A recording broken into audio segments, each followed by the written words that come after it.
Now, initially, this is to 18 to 30-year-olds, but it says they don't even need to have a purpose. So potentially millions of Europeans could come to Britain in return for a few thousand young Brits to be able to go and study or work on the continent. Now, bear in mind that Bulgaria and Romania have entered the Schengen zone on the 31st of March. What could possibly go wrong? Is this freedom of movement, basically Brexit via the back door, without a referendum, precisely the kind of thing that many people said may well happen if the Labour Party get into power, cozying up to Brussels and opening those borders when we already have sky-high immigration? Are you concerned that this is Brexit by the back door, being scotched? Get in touch, all the usual ways. I want to hear your comments. There's a new way you can get in touch as well. Send your views and post your comments by visiting gbnews.com/your say. Get involved. I want to hear from you. But before all of that, it's time for your latest news headlines, and it's Sam Francis.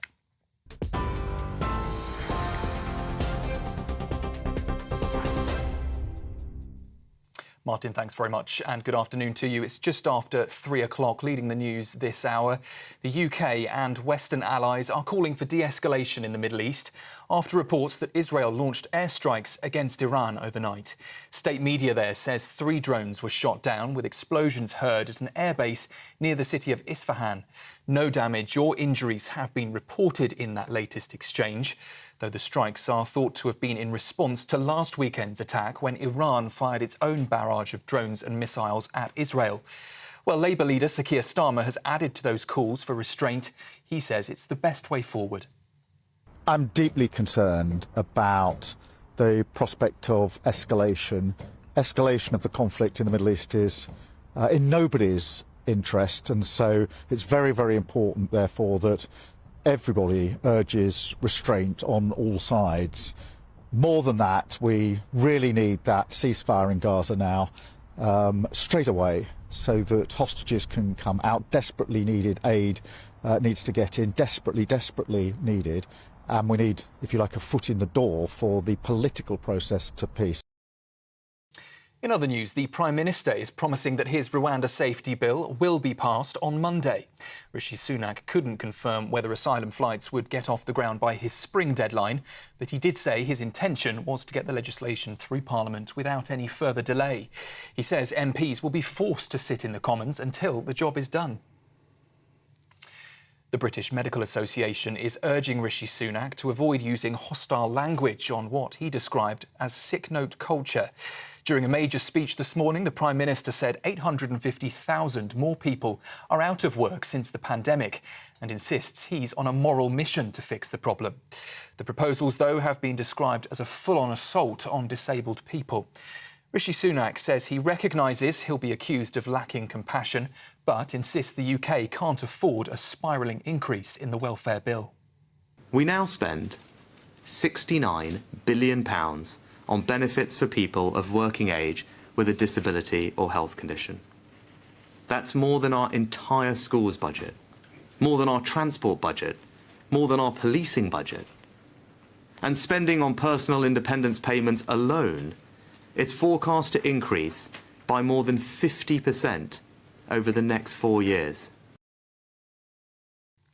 We've heard today that 2 police forces are being investigated over the stabbing of a mother in Bradford. Habibur Massam is charged with murdering Kalsuma Akter, who was attacked while pushing her baby in a pram 2 weeks ago. The Independent Office for Police Conduct says the victim contacted West Yorkshire Police on the 28th of March after receiving death threats. It's understood that information was shared with colleagues in the Greater Manchester Force, and an investigation will now look at the steps officers may have taken to safeguard the victim. Scotland's former First Minister Nicola Sturgeon has today admitted going through an incredibly difficult time, she says, after her husband was charged in a police investigation looking into SNP finances. Peter Murrell was the party's chief executive for more than 2 decades before standing down last year. He was charged more than 12 months after his first arrest by detectives looking at how more than £600,000 in donations was spent. The 59-year-old's also resigned his SNP membership. And we've heard this afternoon that 5 Just Stop Oil protesters have been convicted of aggravated trespass after they disrupted a performance of Les Miserables in London's West End last year. The performance was stopped when activists stormed the stage and locked themselves to the set. The angry audience of around 1,000 people were asked to leave the auditorium and the performance had to end. Those 5 activists were all found guilty today of aggravated trespass following a trial at Westminster Magistrates Court. And finally, before we hand back to Martin in Westminster, parents are being warned today that children between the age of 5 and 7 are spending too much time, often unsupervised, on social media. Ofcom claims 38% of infant school children now use platforms including TikTok, WhatsApp and Instagram, despite those sites requiring users to be at least 13 years old to have an account. The regulator also suggests a quarter of children in that same age bracket now own a smartphone. The research comes as the government's online safety bill, which aims to make the internet safer for children, is set to come into force in September. That's the latest from the newsroom for now. More in half an hour. Until then, do sign up to GB News Alerts. Just scan the code on your screen or go to our website, gbnews.com/alerts.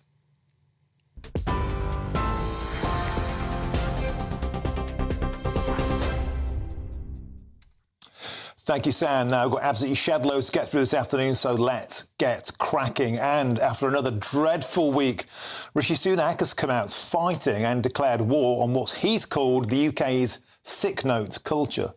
The country's welfare state bill costs the average taxpayer now £2,000 every single year for every British taxpayer. I'm joined in our studio in Westminster by our political correspondent, Catherine Forster, to discuss the state of the nation. Astonishing numbers, Catherine, simply mind-bending. 69 billion quid every year now goes on benefits. I paid my tax bill last month. Where did your tax go? I clicked on it.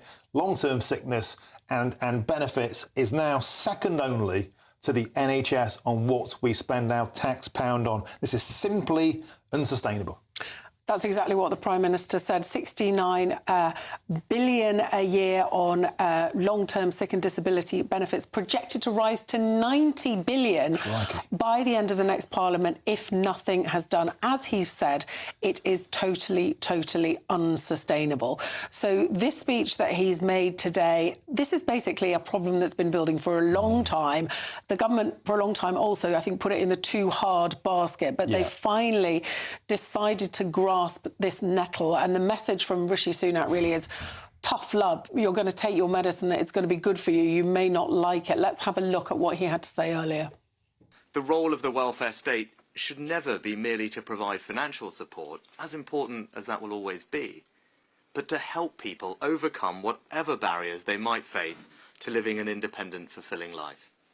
Everyone with the potential should be supported, and not just to earn, but to contribute and belong. And we must never tolerate barriers that hold people back from making their contribution and from sharing in that sense of self-worth that comes from feeling part of being something bigger than ourselves.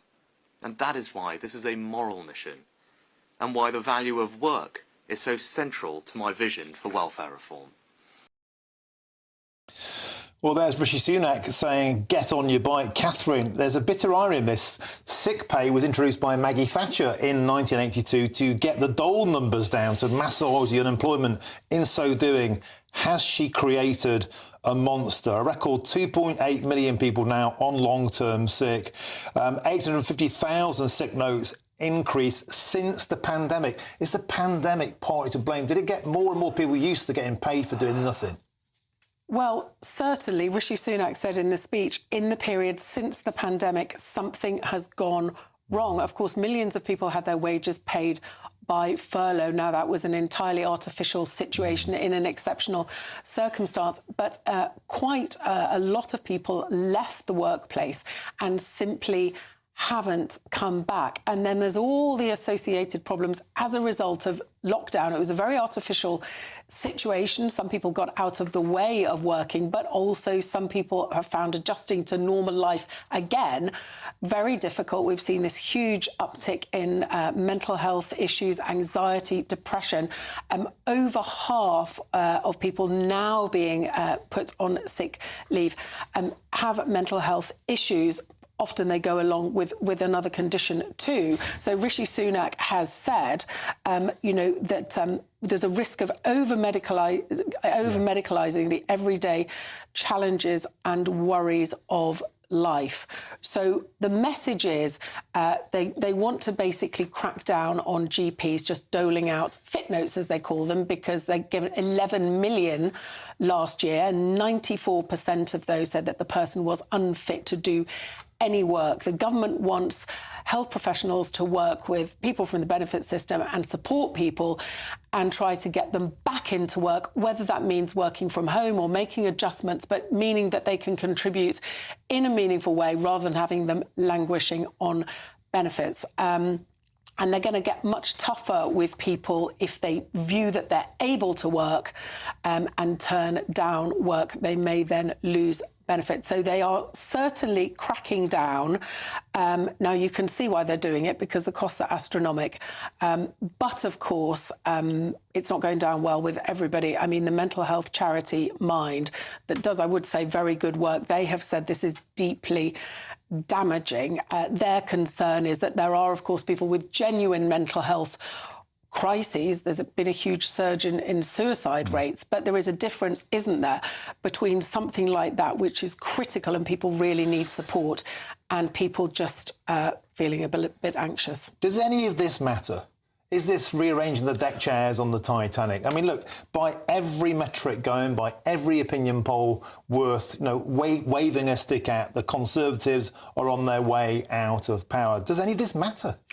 Well, you're probably right in that most of this would come in potentially down the line. And if, as we currently expect, Labour get in, some or any of this may go in the bin. I mean, the smoking ban, similar, but I don't think that will happen because Labour are fully supportive of that. Ditto Rishi Sunak's plan to replace A-levels. That was a 10-year project, but it doesn't seem like the Conservatives are going to get 5 years, let alone 10 years in power. So you do wonder, but I think it's worth saying that Labour too do acknowledge that the benefits bill has got out of control and something has to be done. So it will be interesting to hear what they propose, given that they are the ones potentially that might have to deal with this. Catherine, a neat segue into our next guest now, because I can speak with former Labour spokesman James Matthewson. James, welcome to the show. Always a pleasure. So there we have it. We've got £69 billion a year on benefits, an unsustainable number by anybody's metric. One thing that might concern you is the proposed way of dealing with stripping powers away from GPs, who are the first point of contact, and you think might be the best place to actually appraise people's state of health, and instead putting this into the private sector, into the workforce. Is this partially a privatisation of the NHS? Yeah, I think so. I think that's clear, and I think that that will not bother Rishi Sunak in the slightest. I can believe, because I've seen what this government has done consistently. I mean, when I say government, I mean the past 14 years of Tory government, because it's all the same people, let's be honest. It's all the same guys behind the scenes pulling the strings. And what we're seeing here is more attacks, more punching down on people who have very, very little in life, very little going for them, who are facing genuine hardships from a man who is a multi-millionaire. And he's sitting there telling people that, the everyday hardships of life are just something you need to get used to. The everyday challenges, the normal day-to-day, as he's called it. What on earth does this man know about the normal day-to-day struggles of single parents who are trying to feed their kids, of people who are forced by this system to work multiple jobs to try and pay their bills and to try and make their life bearable to live. And that's what we're talking about here. We're not talking about whether you can actually survive and feed yourself and have enough food in your belly to stay alive. We're talking about a reason to stay alive as well. So, but James, James, if we take the personality out of this and just make this about the numbers, a future Labour government would have to deal with this problem as well. The numbers are simply unsustainable. £69 billion a year on benefits. It was £42 billion the year before, a staggering increase, second only now to NHS spending. And we simply can't spend money on the things the Labour Party would like to spend on, no doubt, education, defence. We can't spend that money if we have such a cripplingly high benefits bill. So something needs to be done. Yeah, and I think the answer to that is Labour's New Deal for work. You know, it's this idea that you make work a place that people can be. It's not about where people want to be. This is the thing that Tories forget time and time again. They think they want to make work appealing to people as if it's a choice, okay? If you are suffering from severe mental health issues, it's not about whether you want to get up and work or whether you want to go to work. So many people do want to go to work. They want to have the routine. They want to have the income that comes with work. But workplaces just don't work for them. So many workplaces, we've seen workers' rights stripped away over the last 14 years. The Trade Union Act did that in a kind of fell swoop. We had so many workers' rights taken away and their ability to represent themselves in their workplaces. So under Labour's plans, as far as I can see from them, and I hope to stick to them, that's going to be the crucial difference here, is to not get scared and not get panicked by the response to Rishi Sunak's words today and say, actually, we have a different vision. We want to make work a place that works for workers so that people can come in challenging circumstances and have flexible time to work, part-time contracts that work for them, protections and rights, mental health first aiders in workplaces, things like that that will make a real difference to people's lives. OK, well, don't forget, it was Labour isn't working back in the 70s. Round and round we go. We've come full cycle. James Mathieson, thanks for joining us. Always a pleasure. And also thank you to you, Catherine Forster, for your expert analysis as ever. Now, I'll have lots more on that story throughout the show, and there's plenty of coverage on our website, gbnews.com, and you've helped to make it the fastest-growing national news website in the country, so thank you very much. Now, US officials have said that Israeli missiles struck Iran this morning. The attacks reportedly hit an area home to a large airbase, a major missile production complex, and several nuclear facilities. Although the location of the strikes have not been fully confirmed, local sources are suggesting that 3 explosions were heard near the Isfahan air base. And let's get the latest with our Home and Security Editor, Mark White. Mark, a perilous situation overnight. Have things calmed down since the early hours? Yeah, I mean, they've been calm really throughout the day. There was a great deal of concern in the early hours with reports of explosions inside Iran and a real feeling that this was a significant strike being undertaken by Israel here, and there was a potential for a real escalation. But since then, as the Iranians have assessed the damage, they are underplaying it. They are saying the explosions that people heard were the sounds of their anti-missile defence systems and anti-drone defence systems taking down those attacking objects. They say that there was no damage of any significance to report. And we are hearing from Iranian sources that they have no plans to retaliate anytime soon. Now, that doesn't mean that in the coming hours and days that Iranian proxies around the region, in South Lebanon, in Syria and Iraq, in Yemen, might not be involved in some kind of effort against Israel and its allies. But in terms of a state-on-state response, it doesn't seem that Iran is going to respond. And we should also add, we have had no confirmation from Israel at all. They are not commenting on what happened overnight. The US, it's understood, were informed by Israel just before the attack. The Italian foreign minister at the G7 foreign ministers summit in Italy said that they were briefed by American officials this morning, and given that information that the US was told shortly before this attack that it was limited in nature, and the hope has to be, of course, that it remains one limited attack, and that's it. That's Israel's response. what will be much more worrying and concerning if this is just the first phase of a response by Israel. OK, thank you, Mark White. Full update there of the situation in the Middle East. Thank you. Now, there's still plenty of time to grab your chance to win a Greek cruise, travel goodies and a 10 grand tax-free bank balance boost. And here's all the details you need to hop on board. Don't miss your chance to win our biggest prize so far. There's an incredible £10,000 in tax-free cash to spend however you like. Plus, courtesy of Variety Cruises, a bespoke 7-night small boat cruise for two worth £10,000. With flights, meals, excursions and drinks included, your next holiday could be on us. Choose any one of their 2025 Greek adventures and find your home at sea. We'll also send you packing with these luxury travel gifts. For another chance to win a prize worth over £20,000, text WIN to 63232. Text costs £2 plus one standard network rate message. Or post your name and number to GB04 PO Box 8690 Derby DE1 9TT. UK only. Entrance must be 18 or over. Lines close at 5 p.m. on the 26th of April. Full terms and privacy notice at gbnews.com/win. Please check the closing time if listening or watching on demand. Good luck. Fill your boots. Now, Sir Keir Starmer has unveiled plans to build up to 500,000 new homes.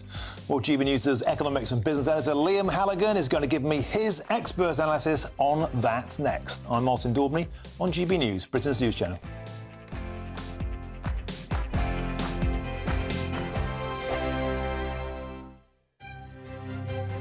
GB News Breakfast. Every day from 6 a.m. I don't think you can go and watch a Shakespeare play unless you already know it. It's almost like you have to understand the story and the characters, and perhaps have even done a bit of reading into it. Because if you went completely blind, especially in today's world where we don't speak in that kind of way, it is, I think, probably a bit alienating. But Dawn is saying it is alienating at the moment because of the lack of representation. You know, the actual phrasing they use, right, OK, the disproportionate representation propagated white, able-bodied, heterosexual, cisgender male narratives. I'm sure there's people sitting in a room going, what's the most ridiculous thing we can come up with today? Yes. But are really, just chuck all these words at it, cisgender, and it's just insane. Of course, Shakespeare was what it was back in the day, and that's why it's mostly blokes and they're mostly white. And lots of speculation that he was actually gay, isn't there? Because he never really saw Anne Hathaway very often and stayed away a lot of the time. I don't know, maybe he was a big He might have been transgender for all I know. I mean, I don't... Biggins, I'm looking at you. No, I think you're right. I mean, you know, I think that goes for the profession too. I mean, I do think I mean, I remember seeing Macbeth in London with Judi Dench and Ian McKellen, and it was one of the most exciting evenings ever. And it was a cold night at the Donmar Theatre, outside and inside, and that gave it atmosphere.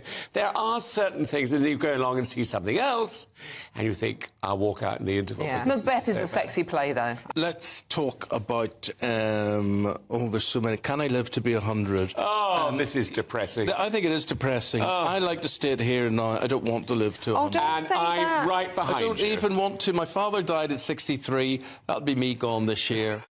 Join me, Neil Oliver, every Sunday night at 6 p.m. on GB News. And if an hour is not nearly enough for you, go to gbnews.com for special extended episodes online every Friday at 9 p.m, where we can truly get into the nitty-gritty of what's going on. GB News, Britain's news channel. Your weekend starts here with Friday Night Live with me, Mark Dolan, 8 till 9 on GB News.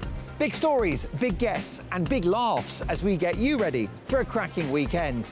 That's Friday Night Live with Mark Dolan. Fridays 8 till 9 on GB News. Bring your own drinks. The admission's free. Good afternoon, Britain. Good afternoon, Britain. Weekdays from midday, we bring you the most compelling stories from across the United Kingdom. And why it matters to you. From your doorstep to our inbox. That's right, we want to hear from you. Good afternoon, Britain. Only on GB News, the People's Channel, Britain's news channel.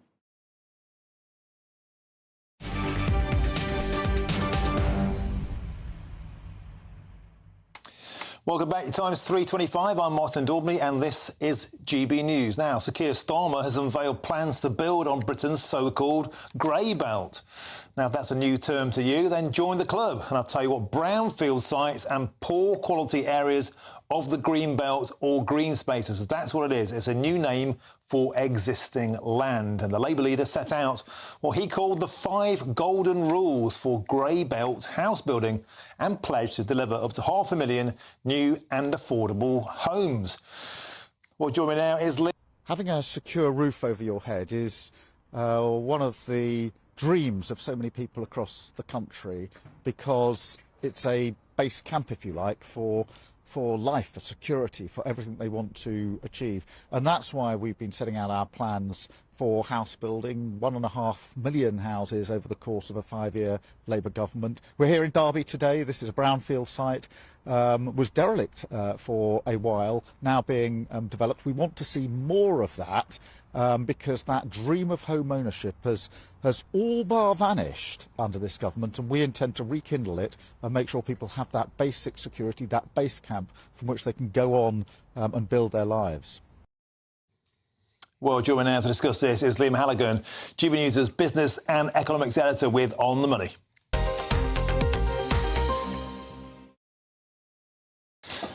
Liam, always a delight to have you in the studio. Is it brown? Is it grey? Is it green? What does it mean? I actually think this is a good idea from Keir Starmer, not least because he's lifted it out of my book, Home Truths. You know, I don't want to concrete over the countryside. I like the countryside. But I also know that a whole generation of young people in this country, over half of them are locked out of the housing market. They can't afford their own house the way you and I could afford a house when we were in our 20s, even on a modest salary, Martin.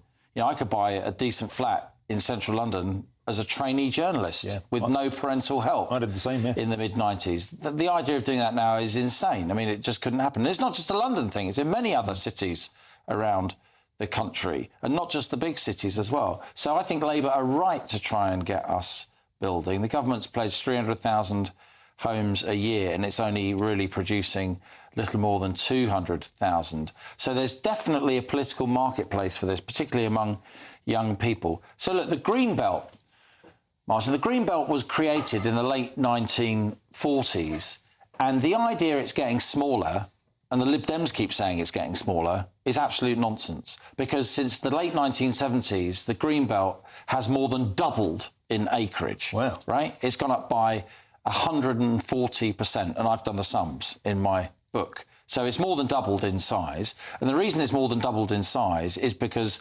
councils keep adding to it, because that's what a lot of their constituents want, because they don't want building near them. And that's one reason, a major reason, why we've ended up with this massive housing affordability crisis. Now, I'm not saying the so-called NIMBYs, not in my backyard, people who are against development, are completely irrational, because they're not.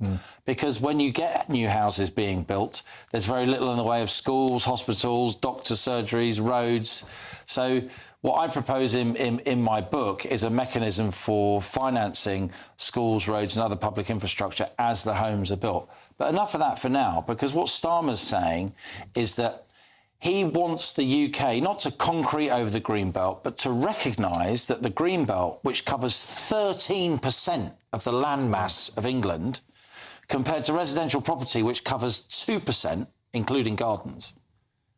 Yeah, just let that sink in. Yeah. Starmer, rightly in my view, if I can express an opinion on this, while also conveying scepticism that many NIMBYs have and many Conservatives and Lib Dems have, Starmer is saying that we're only going to solve the house building problem if we free up some of the Green Belt. And that is certainly part of a coherent answer to the housing crisis. So what Labour wants to do is they want to show, not say, show, because this is the truth, that big parts of the Green Belt are not, you know, lush... Chocolate box, let's sit down and have a packed lunch with a tartan blanket, right? They're national parks and they're outstanding natural beauty areas. None of this is part of the what's on the table here.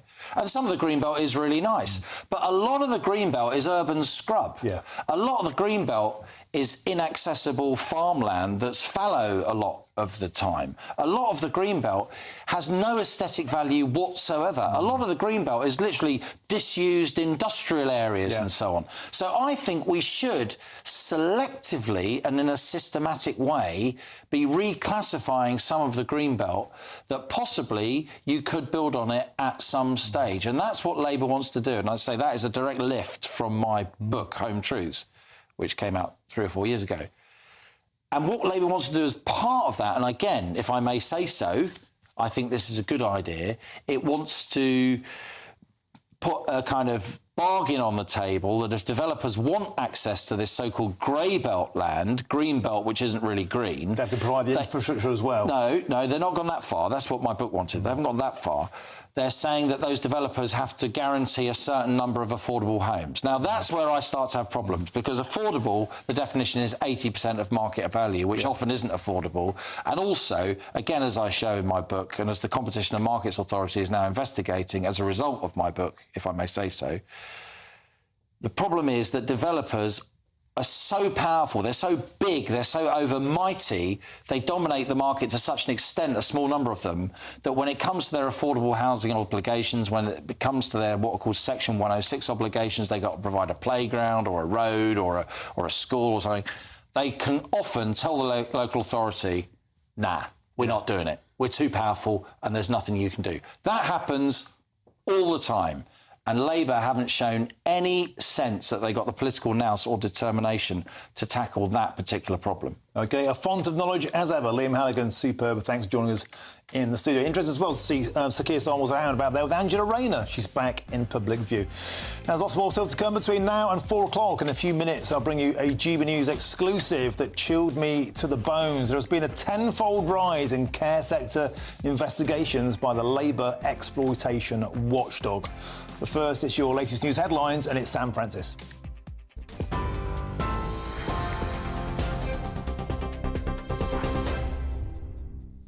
Very good afternoon from the newsroom, 3:33, and the latest headlines this hour. The UK government and Western allies are calling for restraint in the Middle East following this morning's apparent Israeli attack against Iran. The strikes are understood to have been fired from Israel in revenge for an Iranian drone assault last weekend. We're also hearing that Tehran has no plan to retaliate at this stage, and no damage or injuries have been reported in that latest exchange. Here in the UK, the Prime Minister is promising his Rwanda safety bill will be passed on Monday. Rishi Sunak couldn't confirm whether asylum flights would get off the ground by his spring deadline, but he did say his intention was to get the bill through Parliament without further delay. He says MPs will be forced to sit in the Commons until the job is done. The British Medical Association has accused Rishi Sunak of hostile rhetoric as he promises to end what he calls the sick note culture. During a major speech on welfare reform today, he claimed that people with less severe mental health conditions should be expected to engage in the world of work. However, Labour's accused the government of failing to deliver a healthy nation and a healthy economy. And Scotland's former First Minister, Nicola Sturgeon, has admitted today that the situation surrounding her husband's arrest and embezzlement charges has been incredibly difficult. Peter Murrell was charged in connection with misusing more than £600,000 of SNP funding donated to independence campaigning. He's also resigned his SNP membership. That's the latest from the newsroom. Sophia Wensler will have your next update at 4 o'clock. Until then, do sign up to GB News Alerts. You can scan the code there on your screen or go to our website, gbnews.com/alerts.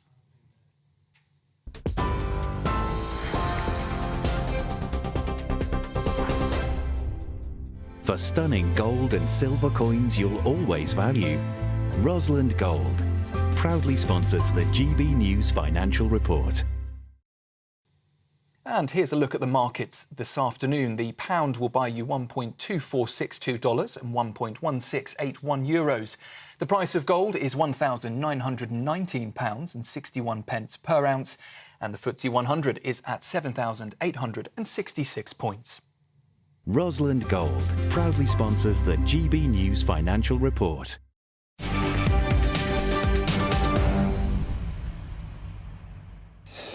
Thank you, Sam. Now, there's a brand new way to get in touch with us here at GB News, and here's Bev Turner with all the details.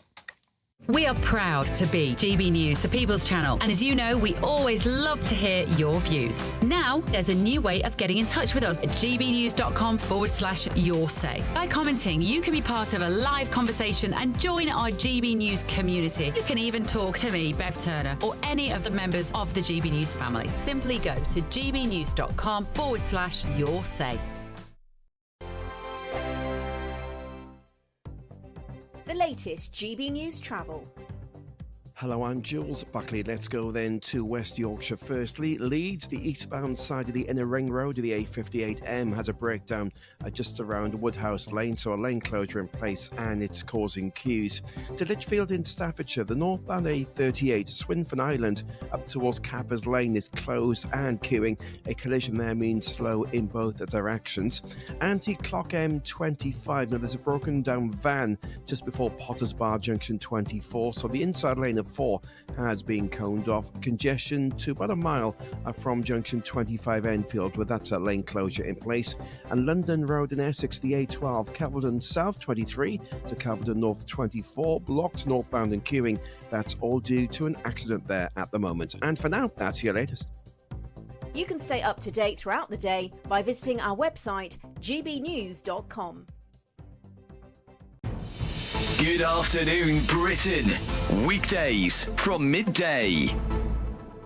Children's stories like Peter Pan and Alice in Wonderland now come with a trigger warning at universities, alerting readers to possible themes of white supremacy. Yes, these warnings are being applied to colonial narratives, that's the claim, commonly found in adventure stories and famous novels from the Victorian era. Well, joining us now is the actor Charlie Lawson. And Charlie, these warnings have been applied to Peter Pan and Alice in Wonderland. What's this university getting at? Well, look, first of all, this is nothing new. We hadn't heard about it for a while. Universities have been doing this over the last couple of years. I remember having a chat with one of your colleagues. But when Gabriella, the lovely Gabby, phoned me up today, I had to beg her to put me on after 9 o'clock because I found myself getting rather irate about the whole thing. But I will do my best to be very polite. Yes, keep it clean. Yes, look, which is quite difficult for me, as you'll appreciate, over this subject. Look, this is universities just jumping on the same trying to be relevant bandwagon. Is it any wonder that we look at the quality of graduates from university, and in my humble opinion, some of them are slightly disappointing. But I did phone a couple of people I knew who had sons and daughters at various leading universities, and they had been speaking this morning. And thank the Lord, they think it's a complete load of bloody nonsense, as I do. Give the C.S. Lewis Centre a ring in East Belfast, because that's where your man came from. And I think you'll find you'll get short shrift, because we're not all about that in East Belfast. We don't censor anything. GB News is the home of free speech. We were created to champion it, and we deliver it day in, day out. Free speech allows us all to explore and debate openly the issues most important to us, our families, and of course, the British people. Having challenging conversations to enlighten each other. Which is why we hear all sides of the argument. We are the People's Channel. We will always stand by the freedom to express yourself. On TV, radio and online. This is GB News, Britain's news channel.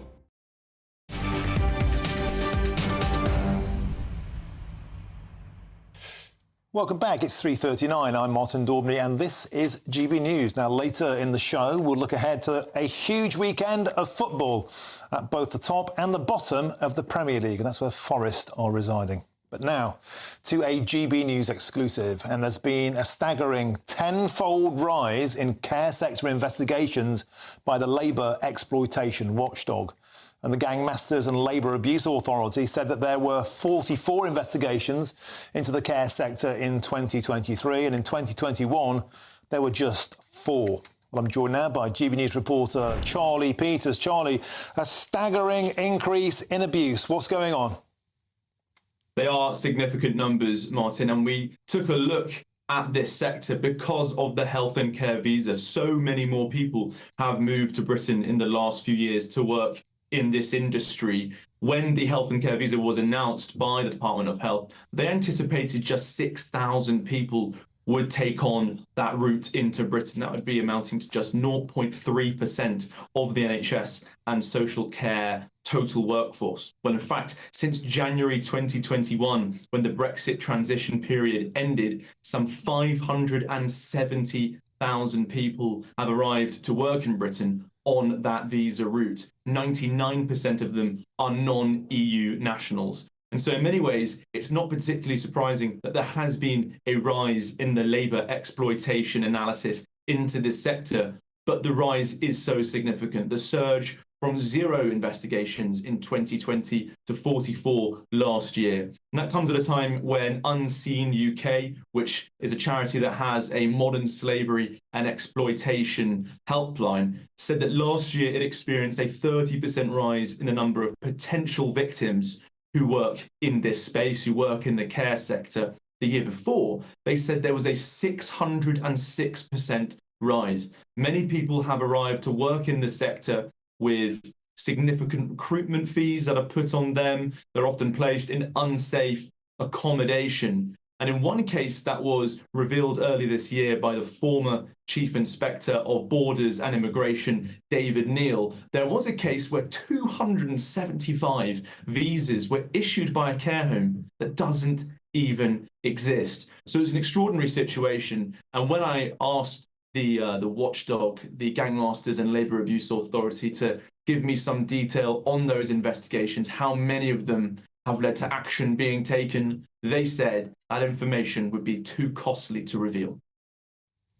And Charlie, of course, this was fuelled in large part by the fact, until very recently, the companies bringing people in from overseas, because there's an entire micro industry now, could offer 20% below the UK wage, below the minimum wage. This, in many senses, was legalised slave labour. Small wonder it was abused.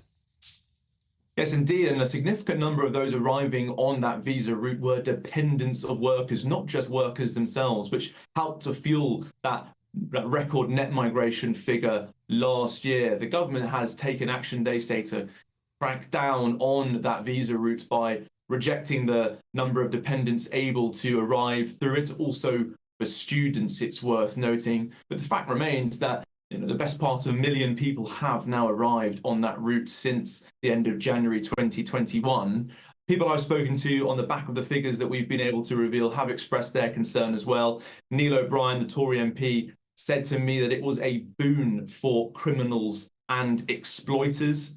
Carl Williams, the Director of Research at the Centre for Policy Studies, he said that now, for every 7,500 visas issued, there's an investigation into somebody being exploited in the workplace. Well, in reaction to all of these figures, I did get a statement from a government spokesperson, and they told me that they had concern about the sector, and they had said that they were going to make sure that it was regulated sufficiently and that everyone deserves to be treated fairly at work and rewarded for their contribution to the economy. They said they have concerns about unethical employment practices, particularly for migrant workers employed within care occupations. They went on to say that to address these concerns about abuse within the health and care worker sector, providers in England are now only able to sponsor migrant workers if they are undertaking activities regulated by the Care Quality Commission. So they said that they've taken action to reduce this exploitation, but a rise to 44, over tenfold rise, is expressing significant concern today. Shocking numbers and an excellent report. As ever, Charlie Peters, thank you for joining us on the show this afternoon. Now, if you lived in a beautiful part of the country, how would you react if you found out they were getting cables put all over your head? Well, we'll find out soon. I'm Martin Daubney on GB News, Britain's news channel.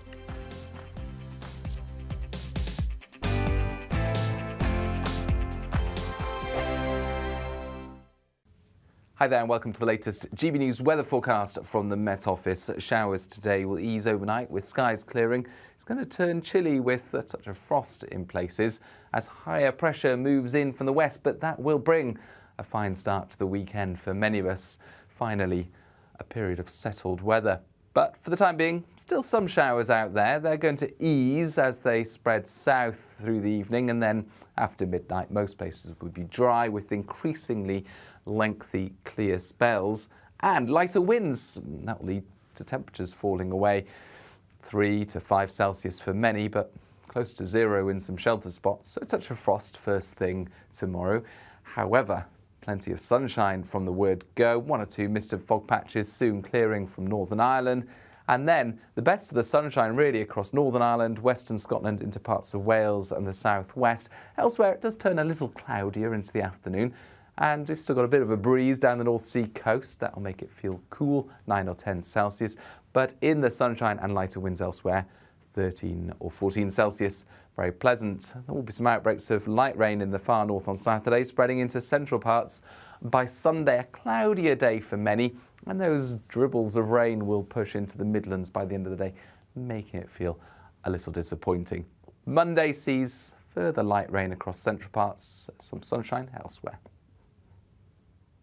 We're GB News, and we come from a proud tradition of British journalism. That's why I'm so excited to be here. It's something so new. The first news channel to be launched in Britain in over 30 years. Launched to represent the views of the British people. To go where other broadcasters refuse to go. How did you find out about the story in the first place? Launched with one aim. To be the fearless champion of Britain. It's an absolutely fantastic atmosphere here. This is GB News. GB News, Britain's news channel. I'm Michelle Dewberry, and I'm not here to tell you what to think. I'd much rather hear what you have to say. So, send in your opinions to gbviews@gbnews.com. Keep them clean, and you never know, I might read them out. With my panel here on Jubes & Co, we debate, we get stuck into the issues of the day on a show where all views are welcome, especially yours. GB News, the People's Channel, Britain's news channel. 2024, a battleground year. The year the nation decides. As the parties gear up their campaigns for the next general election. Who will be left standing when the British people make one of the biggest decisions of their lives? Who will rise? And who will fall? Let's find out together. For every moment, the highs, the lows, the twists and turns. We'll be with you for every step of this journey. In 2024, GB News is Britain's election channel. I'm Patrick Christie's. Every weeknight from 9, I bring you 2 hours of unmissable, explosive debate and headline-grabbing interviews. What impact has that had? We got death threats and the bomb threat and so on. Our job is to do what's in the best interest of our country. You made my argument for me. My guest and I tackle the issues that really matter with a sharp take on every story. I'm hearing it up and down the country. That was a beginning, not an end. Patrick Christie's tonight from 9 p.m. only on GB News, Britain's news channel.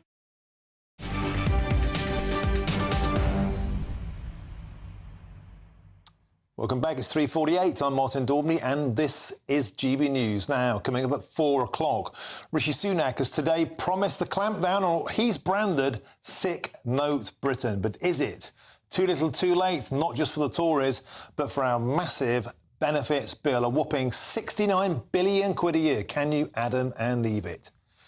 But first, let's take you to Lancashire, where a community is in uproar over plans to build a cable corridor wider than the M55 right through the county. Developers say it's necessary as part of their work to meet the government's green energy targets. But residents say it will destroy greenbelt land, close down businesses and force people out of their homes. Now, as you know, here at GB News, we like to give a voice to the people. So when some of the residents reached out, well, we sent our North West of England reporter, Sophie Reaper, to go and find out what's been going on. Barbara has been riding horses here for the past 35 years. She's deaf, and these lessons are tailored especially to meet her needs. But soon she may need to find a new hobby.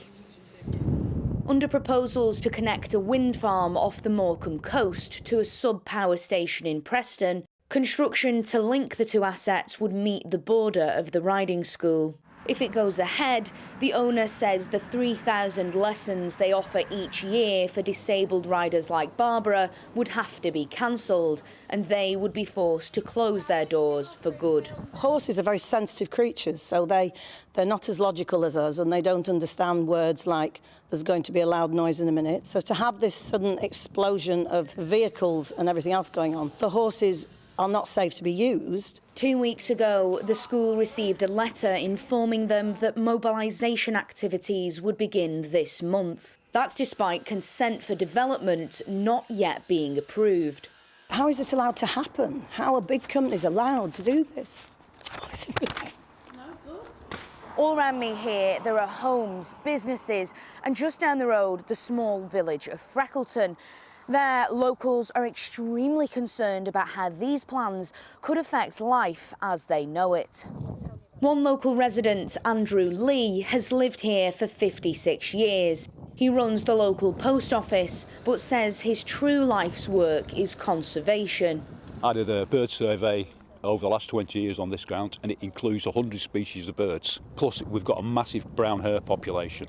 What they're going to do, they're going to just wipe everything out. Despite concerns, developers say they'll make an important contribution to the UK's offshore wind target. In fact, they promised the wind farms would harness enough electricity to power the equivalent of 2 million homes. We're not saying no to the wind farm. What we're saying no to is the cable corridor.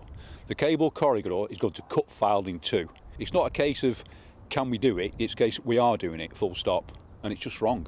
In a statement to GB News, the developers said, "All feedback we have received has been considered to date and helped inform our design process. We understand there are local concerns and these will be addressed in due course."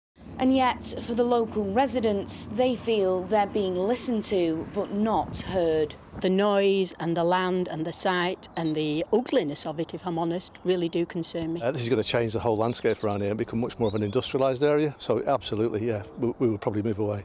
It seems to be being done in the cheapest possible way to suit the companies.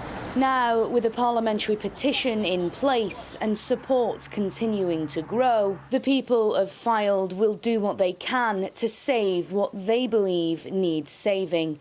Sophie Reaper, GB News. And that's the impact of net zero, because we wouldn't need these new cable corridors if we weren't becoming so reliant on wind farms, because you plonk a wind farm somewhere, you have to have cables running to the local areas to get that energy to the communities. That wouldn't be needed if we just stuck with the energy grid that we have. That's the impact of these projects. Now, you've been sending your emails in by your hundreds. Let's rattle through a few of them now. On sick note culture, Joy has said this: "It's simply unbelievable the Tories are now complaining about the amount of people on long-term sick and that there's been a huge increase. Surely they knew this months or even years ago how extortionate the number of people on benefits was, so why have they left it until a few weeks or months before the election to disclose this? It's appalling." Judith adds this: "Just how long does it take anyone in government to pick up on anything before it reaches a crisis?" Judith, great point. Now, we've been talking about this here on GB News for absolutely donkey's years. On housing, this is the Labour Party's plan to reappropriate parts of the Green Belt into Grey Belt. Brian is saying we would not need all these extra houses if we stopped all this immigration. Population increase is the problem. That is blooming obvious. Why is this issue never addressed? Again, Brian, we address it every single day on this channel. Chris adds this: "It's all very well building thousands of new homes, but the UK's infrastructure does not ever get upgraded." Ian simply says this: "We don't have a housing problem, we have a population explosion problem." And on the issue of the European Union suggesting a freedom of movement deal to try and woo Sir Keir Starmer closer to Brussels, Victoria adds this: "Everyone else seems to have freedom of movement to come to Britain. Boats in the Channel, foreign students and their families, endless care worker visas. To be honest, I'd rather Europeans come here for travel and study, seeing as though they have a similar cultural background to us." Absolutely loads of emails coming in there already. Don't forget, you can send your views in by going to gbnews.com/your say, bung them across, and I'll read them all out before the end of the show, if they're clean. Now, the benefits bill is getting bigger and bigger and bigger, and Rishi Sunak has today promised a clampdown. But will it work? I'm not so sure. Did we just get too used to working and getting free money during lockdowns? I'm Martin Daubney on GB News, Britain's news channel, but now it's your weather, and it's Alex Deakin.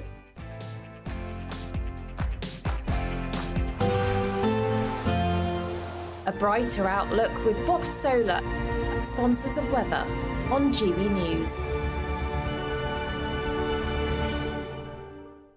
Hi there and welcome to the latest GB News weather forecast from the Met Office. Showers today will ease overnight with skies clearing. It's going to turn chilly with a touch of frost in places as higher pressure moves in from the west, but that will bring a fine start to the weekend for many of us. Finally, a period of settled weather. But for the time being, still some showers out there. They're going to ease as they spread south through the evening, and then after midnight, most places will be dry with increasingly lengthy, clear spells and lighter winds. That will lead to temperatures falling away 3 to 5 Celsius for many, but close to 0 in some shelter spots. So a touch of frost first thing tomorrow. However, plenty of sunshine from the word go. 1 or 2 mist and fog patches soon clearing from Northern Ireland. And then the best of the sunshine really across Northern Ireland, Western Scotland into parts of Wales and the southwest. Elsewhere it does turn a little cloudier into the afternoon. And we've still got a bit of a breeze down the North Sea coast. That'll make it feel cool, 9 or 10 Celsius. But in the sunshine and lighter winds elsewhere, 13 or 14 Celsius. Very pleasant. There will be some outbreaks of light rain in the far north on Saturday, spreading into central parts.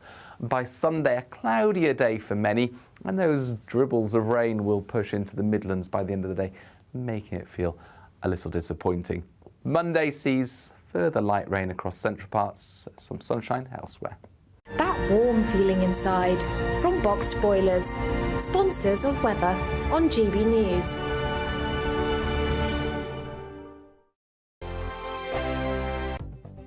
The latest GB News travel.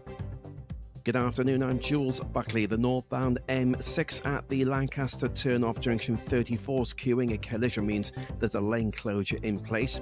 Big issues in Lichfield and Staffordshire still for the northbound A38 this afternoon.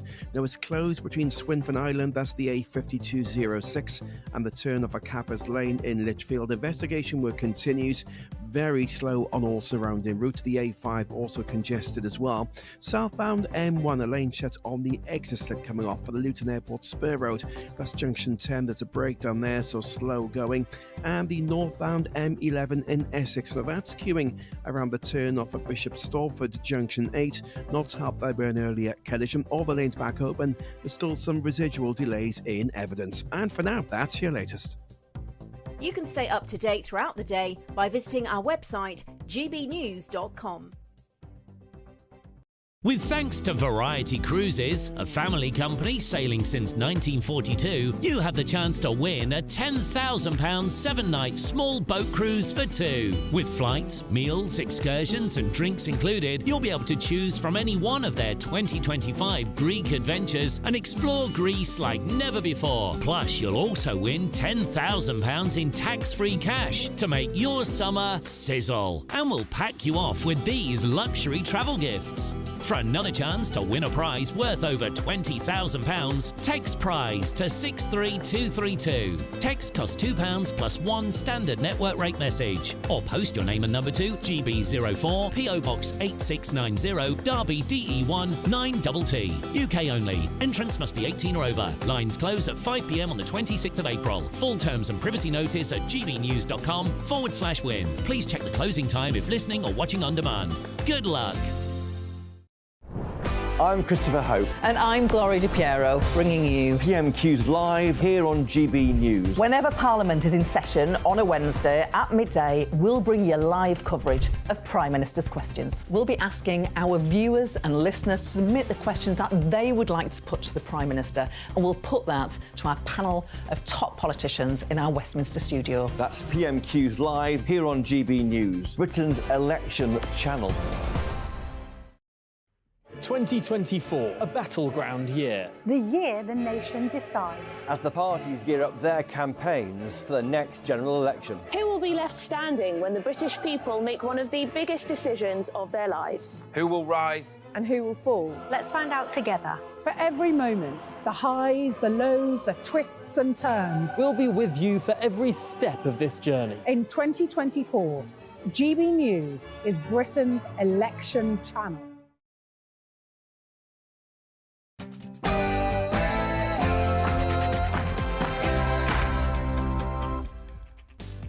A very good Friday afternoon to you. It's 4 p.m. and welcome to the Martin Daubney Show on GB News, broadcasting live from the heart of Westminster all across the UK. On today's show, with a staggering 2.8 million Brits on long-term sickness benefits at a huge cost of £69 billion last year, Rishi Sunak has today promised a clampdown. But is it too little, too late? And today we all woke up to the worrying news this morning after Israeli missiles apparently struck Iran. But just what could this mean for the world? We'll have the full story. And the EU Commission announces proposals to open discussions with the UK to allow free movement of people again, initially for young people aged 18 to 30. But is this just their way to get us back in the club via the back door? We're debating all of that, and that's all coming up between now and 6 o'clock.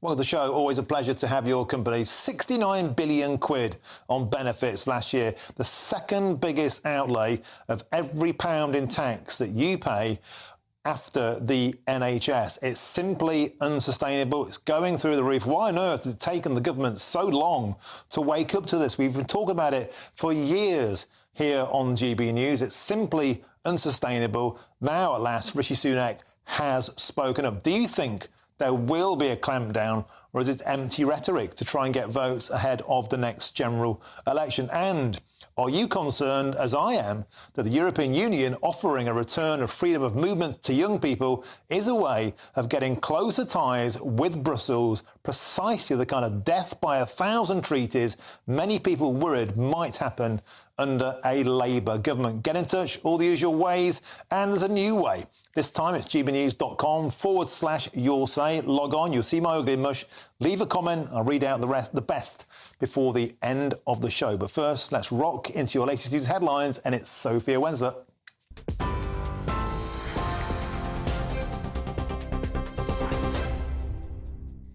Thanks, Martin. Good afternoon. It's 2 minutes past 4. I'm Sophia Wensler in the GB newsroom.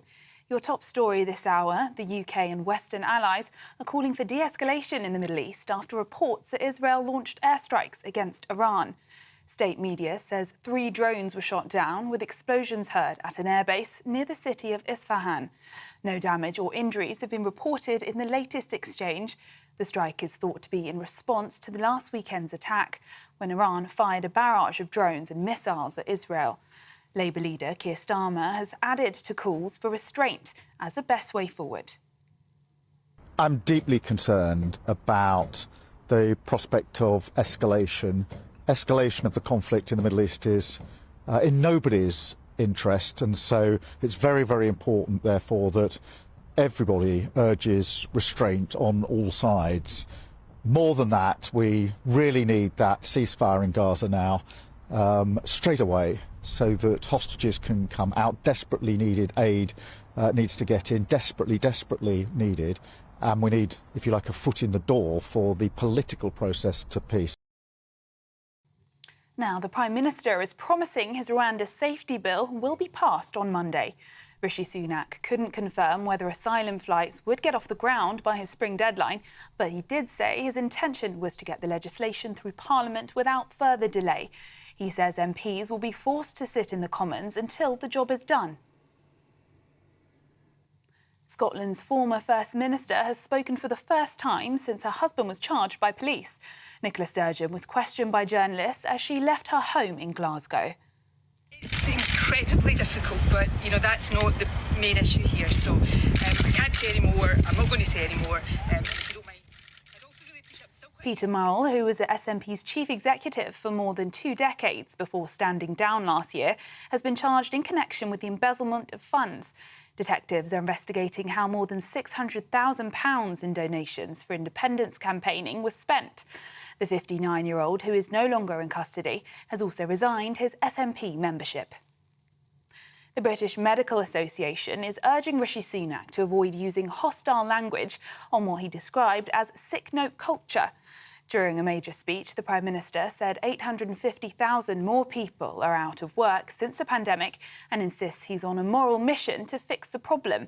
The proposals, though, have been described as a full-on assault on disabled people.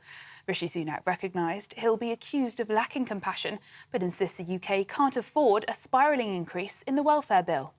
We now spend £69 billion on benefits for people of working age with a disability or health condition. That's more than our entire schools budget, more than our transport budget, more than our policing budget. And spending on personal independence payments alone, it's forecast to increase by more than 50% over the next 4 years. 2 police forces are being investigated over the stabbing of a mother in Bradford.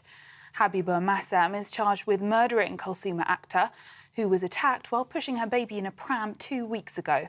The Independent Office for Police Conduct says the victim contacted West Yorkshire Police on the 28th of March after receiving death threats. It's understood information was shared with colleagues in Greater Manchester Police. An investigation will look at what steps officers took to safeguard Miss Akhtar. In other news, 5 Just Stop Oil protesters have been convicted of aggravated trespass after they disrupted a performance of Les Miserables in London's West End last year. The performance was stopped when activists stormed the stage and locked themselves to the set. The angry audience of around 1,000 people was asked to leave the auditorium and the performance was ended. The 5 activists were all found guilty of aggravated trespass following a trial at Westminster Magistrates' Court. And squatters are slowly starting to emerge from Gordon Ramsay's central London pub after his lawyers yesterday secured a possession order. However, the group argues the legal system's designed for the rich and say the York and Albany near Regent's Park has been left empty for years in an area with some of the worst levels of rough sleeping in the country. It's unclear how many people are still inside. And for the latest stories, sign up to GB News Alerts by scanning the QR code on your screen or go to gbnews.com/alerts. Now it's back to Martin.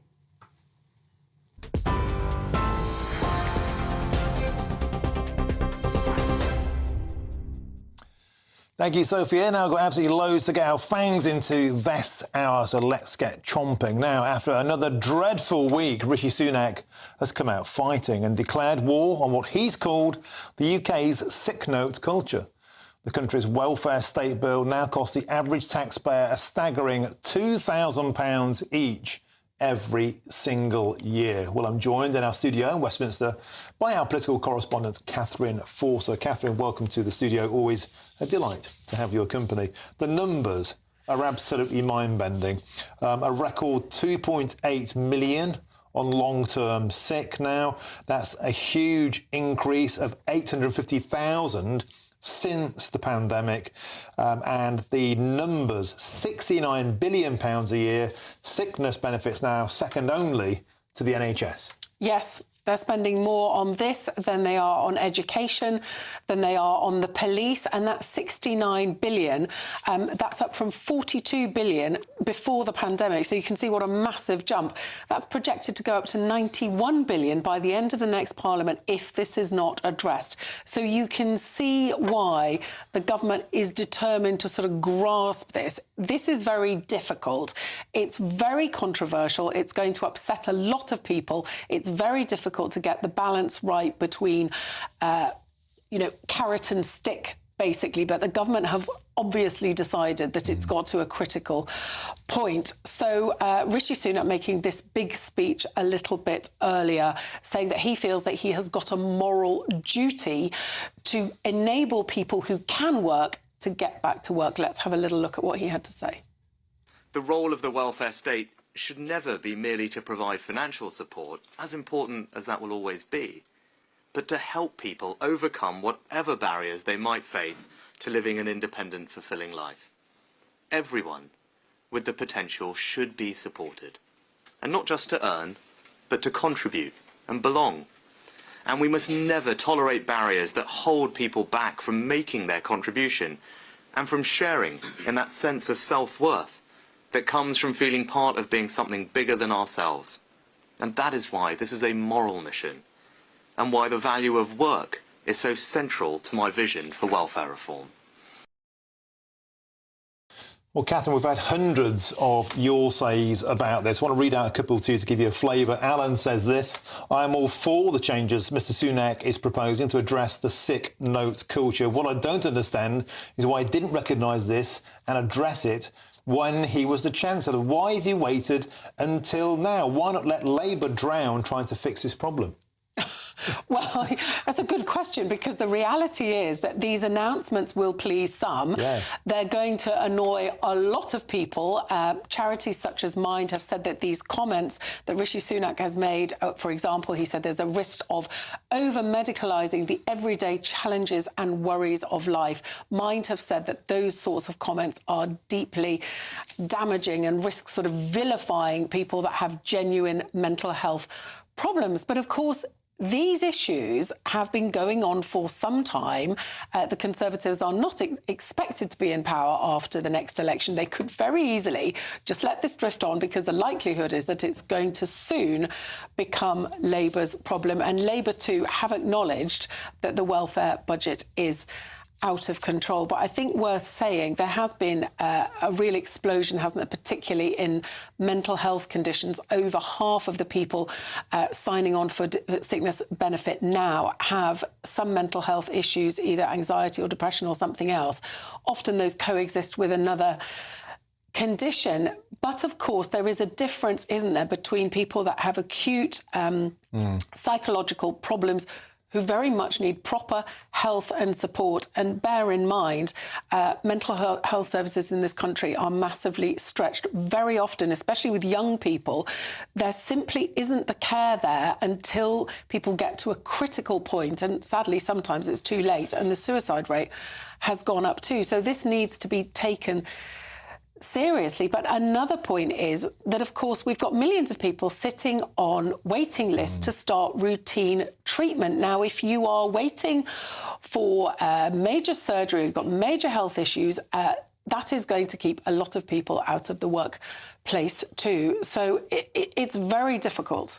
What about this notion, and there is quite a bit of cynicism, it has to be said, amongst GB News viewers, about this 53% of people on sickness or on depression, bad nerves or anxiety. A lot of people saying, is it the new bad back? You can't prove that you're necessarily mentally ill or be disproved. And so Rishi Sunak is ostensibly, with this new piece of policy, saying he's going to remove this from GPs and instead take it into the private sector, have people assessed in the workplace. Is that the right thing to do? How can somebody in the private sector, who presumably will be trying to cut back on people's ability to claim sickness, be better placed to make a diagnosis than a GP? Yeah, I think this is very problematic. I mean, the government's argument is that GPs are very stretched, that on average they only have about 7 minutes with somebody. So it's all too easy to write a sick note, or fit note as they call them. They wrote 11 million last year, and they assessed that 94% of those people were not able to do any work. So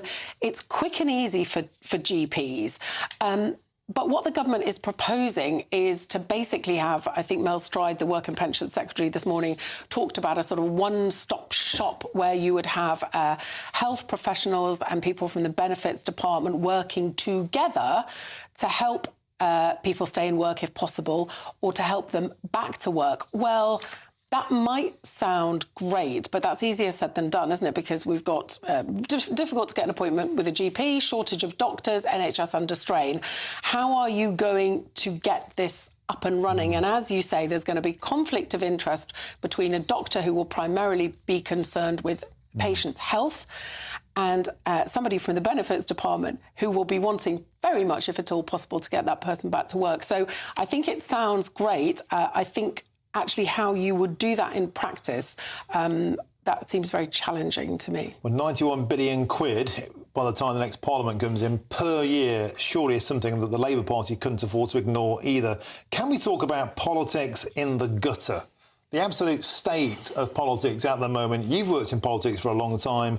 I've been involved in politics. I don't think it's ever been this bad. In the 1990s, we saw the tail end, the fag end of the John Major era, mired by sleaze. Starting to make this lot feel like a tea party. Look at the Mark Menzies situation, a 3 a.m. call for a ransom letter. We're seeing the Labour Party. Today it's been claimed they destroyed evidence in the Angela Rayner case, 2 police investigations on the go, and then what's going on with the SNP. And there'll be the 7th seat now. Owen Paterson, Imran Ahmed Khan, Neil Parish, David Warburton, Chris Pincher, Peter Bone, Scott Benton. The roll call of shame. Is politics completely in the gutter, Catherine? It's very depressing, isn't it? And of course, it's only 18 months since Rishi Sunak came in and he stood there and he said, I'm going to lead a government which is going to have integrity, accountability and professionalism at every level. And so many of the people that you have just named, he has had to sack or remove the whip from in the 18 months since he's been in charge, whether it's Dominic Raab for bullying Nadine Zahawi £5 million in unpaid tax. And just in the last fortnight, as you say, William Ragg, quite an influential Tory with this honey trap scandal where he'd sent something compromising and then he handed over the personal numbers of a dozen or so other MPs and colleagues. And then to be honest, yesterday, when I read the piece about Mark Menzies in the Times, it was barely believable. Ringing a 78-year-old woman at 3:15 in the morning. A lifelong Conservative activist. Yes, saying, I need £5,000 if bad people have got me and this is life or death. She wouldn't pay up, not surprisingly, 3:15 in the morning, then goes to the campaign manager. She has to cash in an ISA of hers to pay them. It's gone up to £6,500 in the meantime. And then that money is paid back out of campaign funds. It's all wrong. And then we now know, too, that the Conservative Party was given some of this information 3 months ago, but the story only broke when the Times broke it. So it does feel Rishi Sunak, himself, for all his flaws, and some people will say he's got many and he's not that great at politics, I don't think you could dispute that he is hardworking and, he doesn't even drink. But the party he presides over, you can change the Prime Minister, but the party hasn't changed. And it does feel like they have been in power so long that quite a few of them seem to have forgotten that the rules apply to them as well. Yeah, it's worth pointing out as well, in a poll yesterday, Catherine, 34% said they'd vote for Sir Keir Starmer as Prime Minister, 19% for Rishi Sunak, 48% none of the above.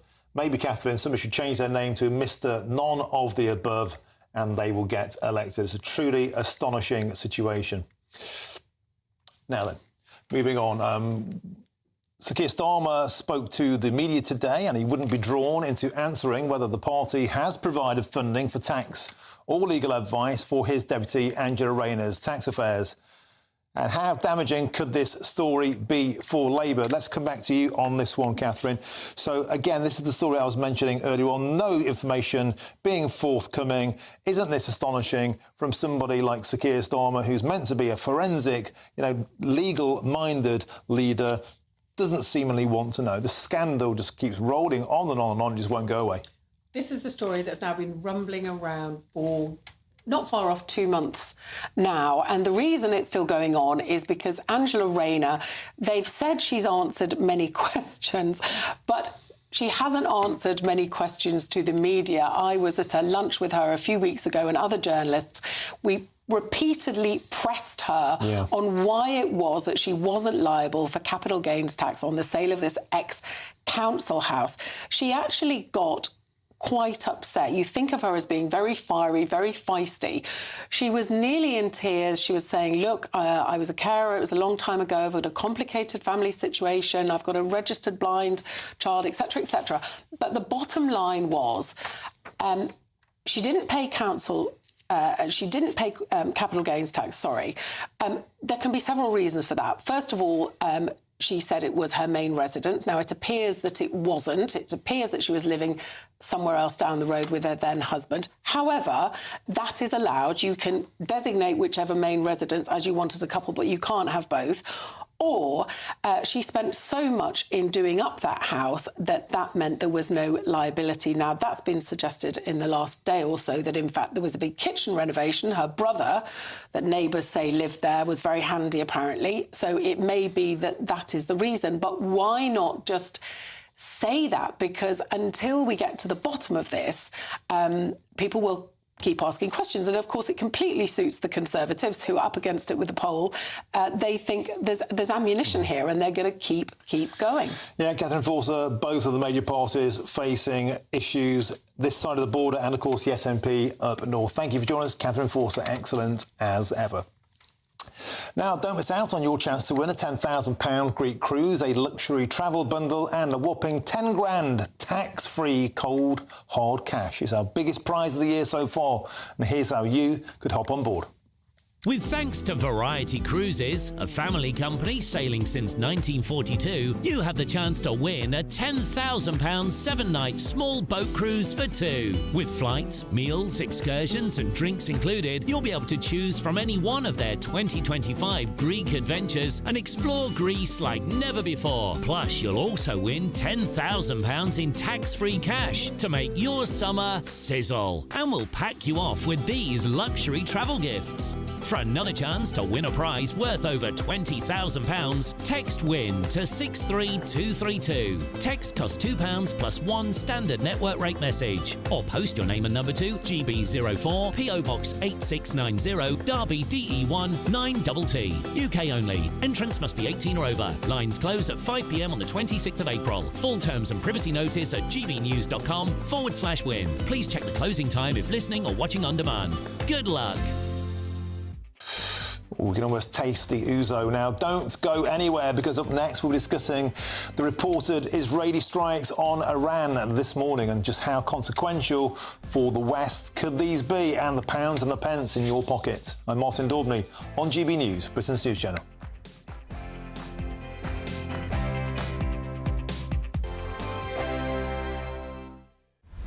Britain's newsroom, weekday mornings from 9:30. Is it OK to call people fat? I won't call Bev fat because she isn't. She won't call me fat because I'm not. But the fitness fanatic, Derek Evans, you might know him better as 90s icon Mr Motivator, recently told a podcast diabetes have gone through the roof. You should be able to call people fat. Well, he joins us now. Good morning, Derek. Good morning. Good morning. Great to see you. So I think what you're getting at is this idea that we've become so polite about weight that we're ignoring the elephant in the room. If you'll forgive the phraseology there, and actually, sometimes you've got to be cruel to be kind.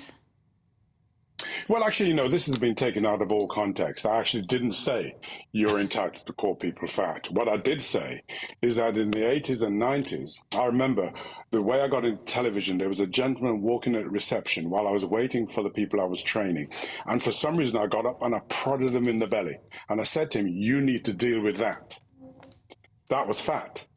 We have a nation where obesity, diabetes is killing every one of us. And unless we take responsibility for our health, rather than waiting for government to do this, government to do that, it is our responsibility, right, to look after our independence and our health. And as we get older, it's even more critical, right? And that's why I'm here as an example saying to you, listen, I'm 71 years of age and movement is medicine. And you can't sit around watching television and not going out to the gym or wherever. You will never, ever be able to look after your family and everything you've worked for. You will lose it. I've never seen a deposit account behind a hearse. No matter what you work for, the most important thing you can do with your life is every hour, do something active. Every hour. I'm Andrew Doyle. Join me at 7 o'clock every Sunday night for Free Speech Nation, the show where I tackle the week's biggest stories in politics and current affairs with the help of my two comedian panellists and a variety of special guests. Free Speech Nation, Sunday nights from 7 on GB News, the People's Channel, Britain's news channel. Your weekend starts here with Friday Night Live with me, Mark Dolan, 8 till 9 on GB News. Big stories, big guests and big laughs as we get you ready for a cracking weekend. That's Friday Night Live with Mark Dolan. Fridays 8 till 9 on GB News. Bring your own drinks. The admission's free.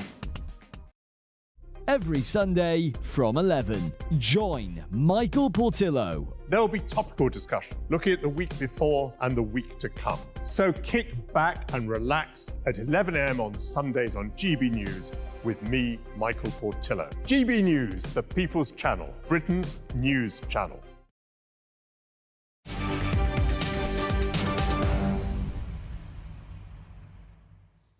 Welcome back. Your time is 4:25. I'm Martin Daubney and this is GB News. US officials have said that Israeli missiles struck Iran this morning and the attacks reportedly hit an area home to a large airbase, a major missile production complex and several nuclear facilities. Although the location of the strikes have not been fully confirmed, local sources are suggesting that 3 explosions were heard near the Isfahan air base. Well, let's get now the latest with our Homeland Security editor, Mark White. So, Mark, we woke up this morning to the news of these airstrikes, but since then, things seem to have quietened down. What's the latest? Yeah, look, things for the moment, at least in the region, are calm. In Tehran, for instance, we've had thousands of people on the streets of the Iranian capital shouting the usual death to Israel chants as they head through the city centre, both protesting at the action last night, but also celebrating the birthday of their supreme leader. And the Iranian government and officials have been playing down what happened last night, saying that they responded with their anti-missile and drone defence systems and were able to shoot down these incoming missiles, drones, whatever was launched at them, with minimum to no damage. So we wait to really hear confirmation, if we ever get it, from Israel. It may be that we never get that confirmation from Israel that they have launched this strike in the early hours of the morning. The only way we know really that this was Israel that was behind the events overnight is the fact that the US have been briefing the G7 group of foreign ministers meeting in Italy there, telling them that they were told by Israel shortly before these strikes were launched that they were launching what seemed to be a minimum level of strikes in Iran. So Iran, as I say, downplaying it, suggesting that they will not be responding in kind. There will be no retaliation at this point. Doesn't mean that at some point in the coming hours and days we won't see the usual attacks from its proxies in southern Lebanon, in Yemen, in Iraq or Syria. That is likely because that plays out every day, really, right across that region and has done for many years now.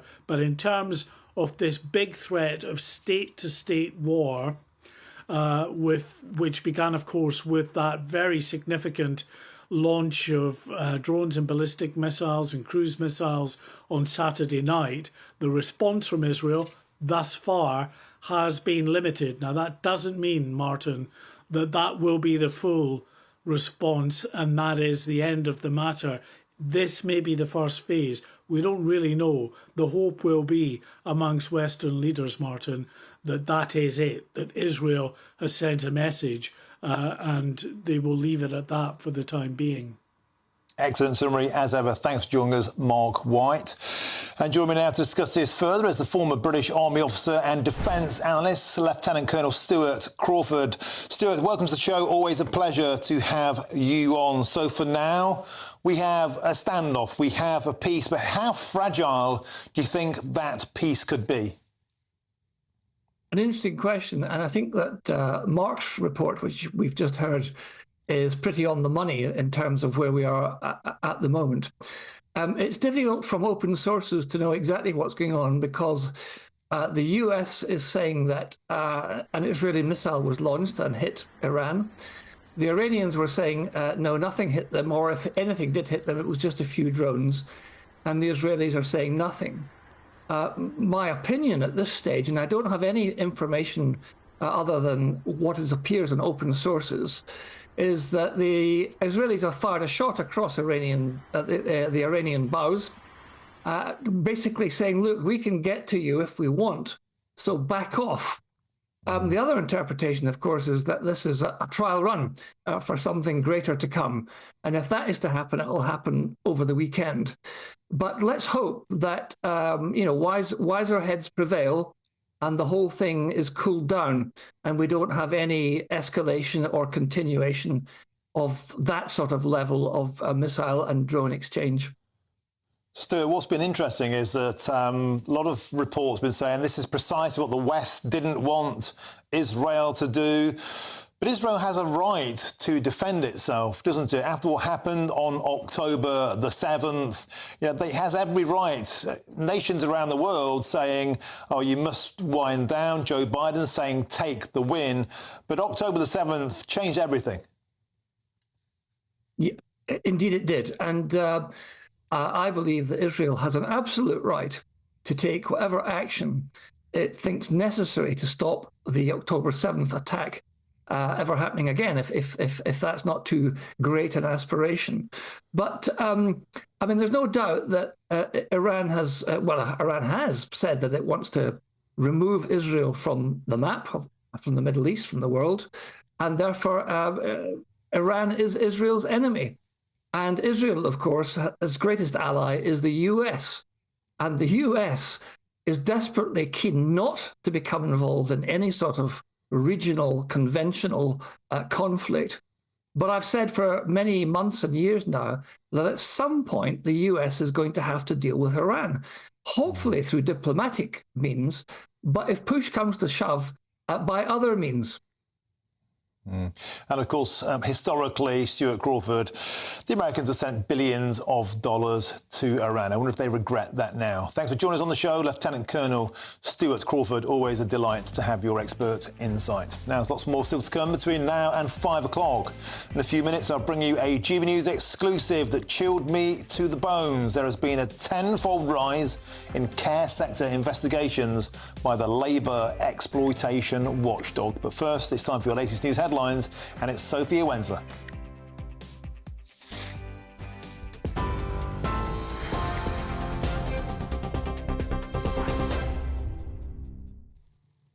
Thanks, Martin. It's 4:30. I'm Sophia Wensler in the GB newsroom. Your headlines. The UK and Western allies are calling for de-escalation in the Middle East after reports that Israel launched airstrikes against Iran. State media says 3 drones were shot down, with explosions heard at an airbase near the city of Isfahan. No damage or injuries have been reported in the latest exchange. The strike is thought to be in a response to last weekend's attack when Iran fired a barrage of drones and missiles at Israel. The Prime Minister is promising his Rwanda safety bill will be passed on Monday. Rishi Sunak couldn't confirm whether asylum flights would get off the ground by his spring deadline, but he did say his intention was to get the bill through Parliament without further delay. He says MPs will be forced to sit in the Commons until the job is done. Scotland's former First Minister, Nicola Sturgeon, has admitted the situation surrounding her husband's arrest and embezzlement charges has been incredibly difficult. Peter Murrell was charged in connection with misusing more than £600,000 of SNP funding donated to independence campaigning. He has also resigned his SNP membership.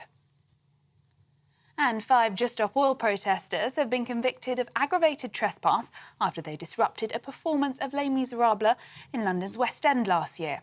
The performance was stopped when activists stormed the stage and locked themselves to the set. The angry audience of around 1,000 people was asked to leave the auditorium and the performance was ended. The 5 activists were all found guilty of aggravated trespass following a trial at Westminster Magistrates Court. And for the latest stories, sign up to GB News Alerts by scanning the QR code on your screen or go to gbnews.com/alerts.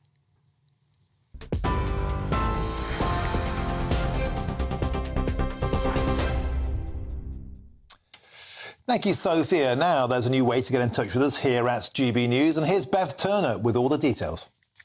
We are proud to be GB News, the People's Channel. And as you know, we always love to hear your views. Now, there's a new way of getting in touch with us at gbnews.com/yoursay. By commenting, you can be part of a live conversation and join our GB News community. You can even talk to me, Bev Turner, or any of the members of the GB News family. Simply go to gbnews.com/yoursay. The latest GB News travel. Good afternoon, I'm Jules Buckley. The northbound M6 at the Lancaster turn-off junction 34's queuing. A collision means there's a lane closure in place. Big issues in Lichfield and Staffordshire still for the northbound A38 this afternoon. Now it's closed between Swinfen Island, that's the A5206, and the turn-off at Cappers Lane in Lichfield. Investigation work continues. Very slow on all surrounding routes. The A5 also congested as well.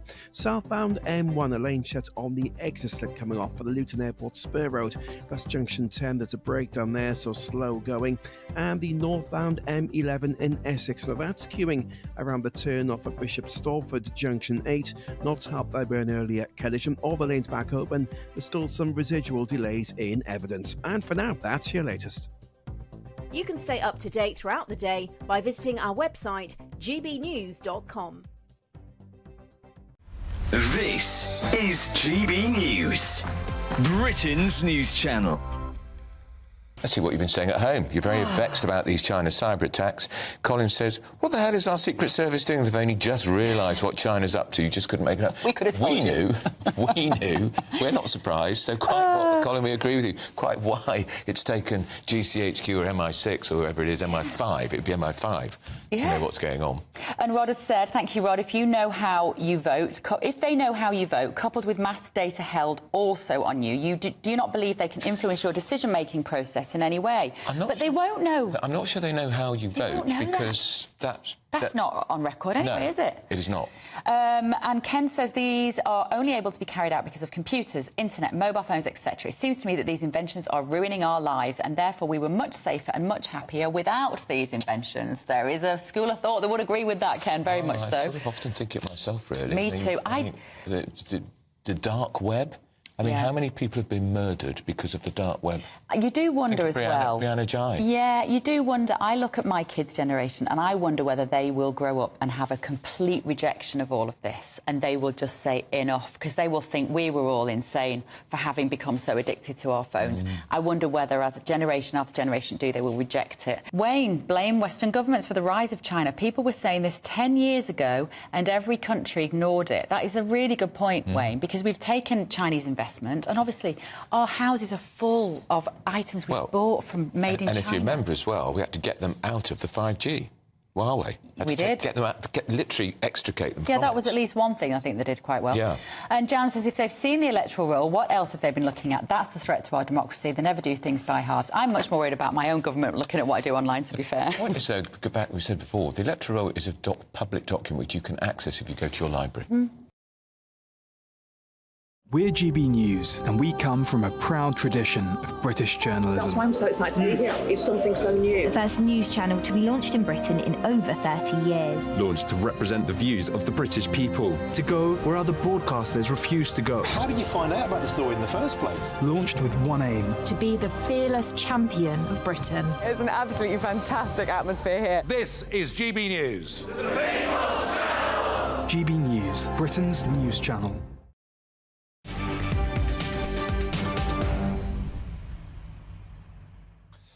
Welcome back. Your time is 4:38. I'm Martin Daubney and this is GB News. Now, later in the show, we'll look ahead to an absolutely huge weekend of football at the top and the bottom of the Premier League for teams like mine, Forest.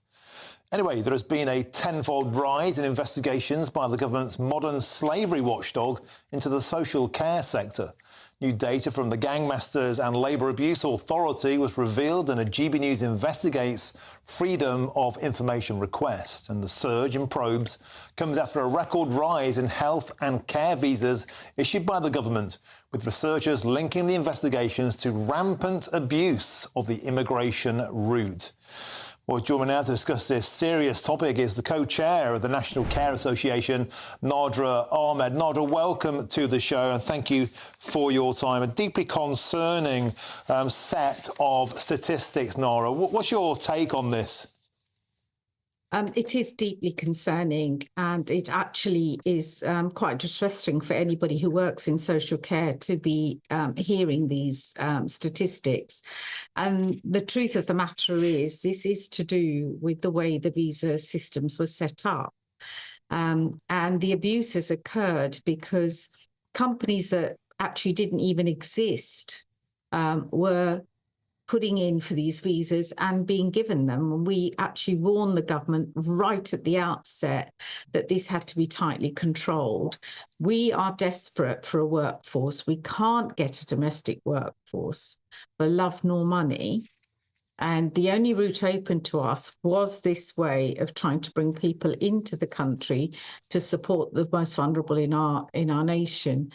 And so for responsible providers, this was a godsend, but unfortunately, the way that it was set up enabled agencies to set up and bring in people and actually make a fortune out of it when people didn't need to pay that sort of money. It's not cheap to bring people in, fine, but to be charging people £10,000, £20,000, £30,000 to get that visa, it should have been stopped straight away. Yeah, I mean, everybody will agree with what you're saying there. And there was one instance, Nadra, where 275 visas were issued for a home that didn't even exist. And you will know better than I that an entire micro-industry was set up solely to recruit people from overseas with no qualifications or experience often required. And a huge part of the problem, was it not, that for a long time, those companies were able to advertise those jobs at 20% lower than the UK pay rate, creating a clear opportunity of bringing in little more than legalised slave labour. Well, actually, the finance package that was set up did cause us concern, but for a slightly different reason, because the actual hourly pay rate that was being offered to people to come and work in the UK was more than the domestic rate. And we raised that issue. We raised it consistently. The national living wage, it was more than that. And so if you've got a British worker coming to work in a care setting on the same day as somebody who's an international recruit, they would be taking home more money. I get some of the rationale behind it, but actually, why don't we agree with the Home Office as to what the rate should be and stop tinkering around the edges on the national living or minimum wage? Let's just make sure that we are then funded to pay that rate.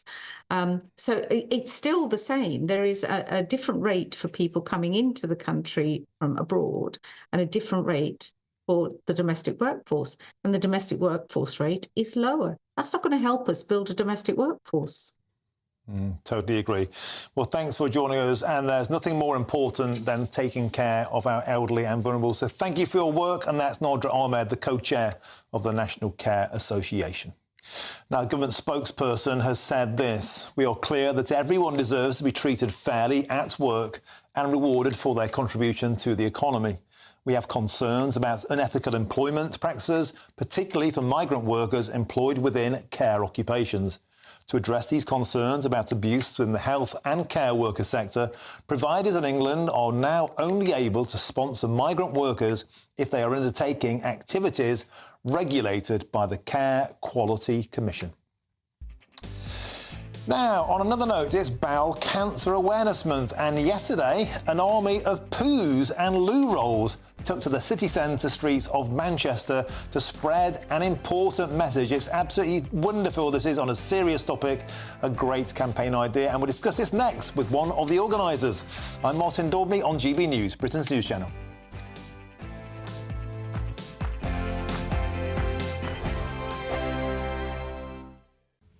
Hi there and welcome to the latest GB News weather forecast from the Met Office. Showers today will ease overnight with skies clearing. It's going to turn chilly with a touch of frost in places as higher pressure moves in from the west, but that will bring a fine start to the weekend for many of us. Finally, a period of settled weather. But for the time being, still some showers out there. They're going to ease as they spread south through the evening, and then after midnight, most places will be dry with increasingly lengthy clear spells and lighter winds. That will lead to temperatures falling away 3 to 5 Celsius for many, but close to 0 in some shelter spots. So a touch of frost first thing tomorrow. However, plenty of sunshine from the word go. 1 or 2 mist and fog patches soon clearing from Northern Ireland. And then the best of the sunshine really across Northern Ireland, Western Scotland into parts of Wales and the southwest. Elsewhere it does turn a little cloudier into the afternoon. And we've still got a bit of a breeze down the North Sea coast. That'll make it feel cool, 9 or 10 Celsius. But in the sunshine and lighter winds elsewhere, 13 or 14 Celsius. Very pleasant. There will be some outbreaks of light rain in the far north on Saturday, spreading into central parts. By Sunday, a cloudier day for many, and those dribbles of rain will push into the Midlands by the end of the day, making it feel a little disappointing. Monday sees further light rain across central parts, some sunshine elsewhere. GB News is the home of free speech. We were created to champion it, and we deliver it day in, day out. Free speech allows us all to explore and debate openly the issues most important to us, our families, and of course, the British people. Having challenging conversations to enlighten each other. Which is why we hear all sides of the argument. We are the People's Channel. We will always stand by the freedom to express yourself. On TV, radio and online. This is GB News, Britain's news channel. I'm Michelle Dewberry, and I'm not here to tell you what to think. I'd much rather hear what you have to say. So, send in your opinions to gbviews@gbnews.com. Keep them clean, and you never know, I might read them out. With my panel here on Jubes & Co, we debate, we get stuck into the issues of the day on a show where all views are welcome, especially yours. GB News, the People's Channel, Britain's news channel. Join me, Neil Oliver, every Sunday night at 6 p.m. on GB News. And if an hour is not nearly enough for you, go to gbnews.com for special extended episodes online every Friday at 9 p.m, where we can truly get into the nitty-gritty of what's going on. GB News, Britain's news channel. I'm Bev Turner. Thank you for joining us on GB News, the People's Channel, Britain's news channel.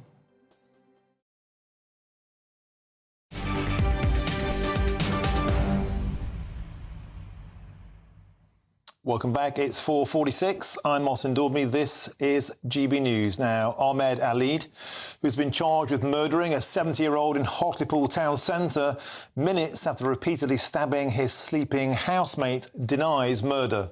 The asylum seeker told the court that he felt unwell when he stabbed the pensioner in the street. And Anna Riley, GB News' reporter, joins me now from Teesside Crown Court. Anna, welcome to the show. What's the latest on the case?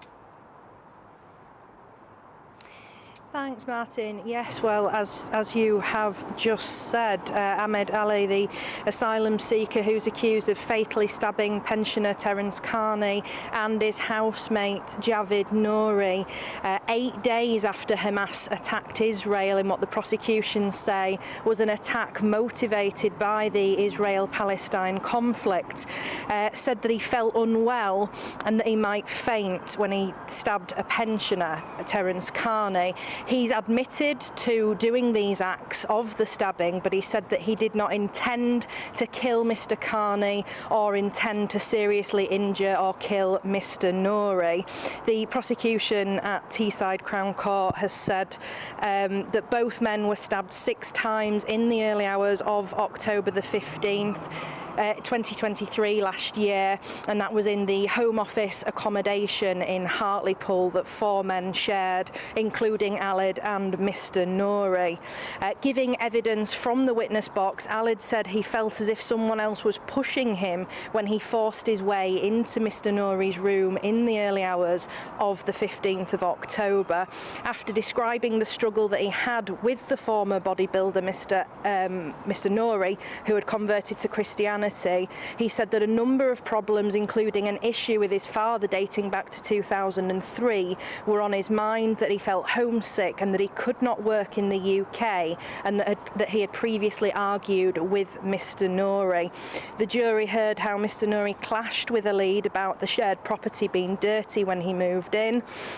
Then we also heard that after stabbing Mr. Nouri, Alid claimed that he left the asylum seekers' accommodation in Warden Terrace in Hartlepool looking for a clinic, as he had suffered a cut on his hand during the fight with Mr. Nouri. He recalled seeing the pensioner Terence Carney coming towards him, and the defendant said in evidence that he was saying "Free Palestine," and that when Mr. Carney had heard Alid saying "Free Palestine" as he walked down the street, that Mr. Carney had said something like "Go back to your country," and that's what had spurred on the attack. Again, he mentioned that he felt dizzy and that his hand was bleeding, that he felt that he was going to faint. We also heard earlier today that Alid came to Europe in 2007, as he said there was a problem with the intelligence services monitoring his shop in Algeria and that they were harassing him. We also heard that he worked as a pastry chef in Algeria as part of a family business, and that he moved across Europe for several years, spending time in Spain, in France, in Italy, Germany and Scandinavia, as well as the Netherlands and Australia, before he came to the UK in 2020 via ferry, arriving here in Middlesbrough. The court heard that he was arrested by the police as he didn't have the papers and that he applied for asylum. Asked if he was successful with his asylum claim by his defence, he said, "I didn't have an answer," and that again he was allowed to work for 4 hours a week, but that didn't lead to him getting a job. We also heard that he's got no previous convictions, that he was into fitness and was frequently seen running in Hartlepool. Again, he denies murder, attempted murder, and also assaulting 2 female police detectives after they interviewed him. This trial will continue next week. OK, thank you, Anna Riley, live from Teesside Crown Court on the case of Ahmed Alid. Thank you for joining us on the show. Now it's Bowel Cancer Awareness Month, and yesterday an army of poos and loo rolls took to the city centre streets of Manchester to spread a vitally important message. And messages including "poo is not taboo" were held up as the demonstration urged Mancunians and the rest of Britons to think and speak about bowel cancer. Well, I'm joined now by the head organiser of the Pall Mall Manchester poo protest, Sarah Daly. Sarah, welcome to the show.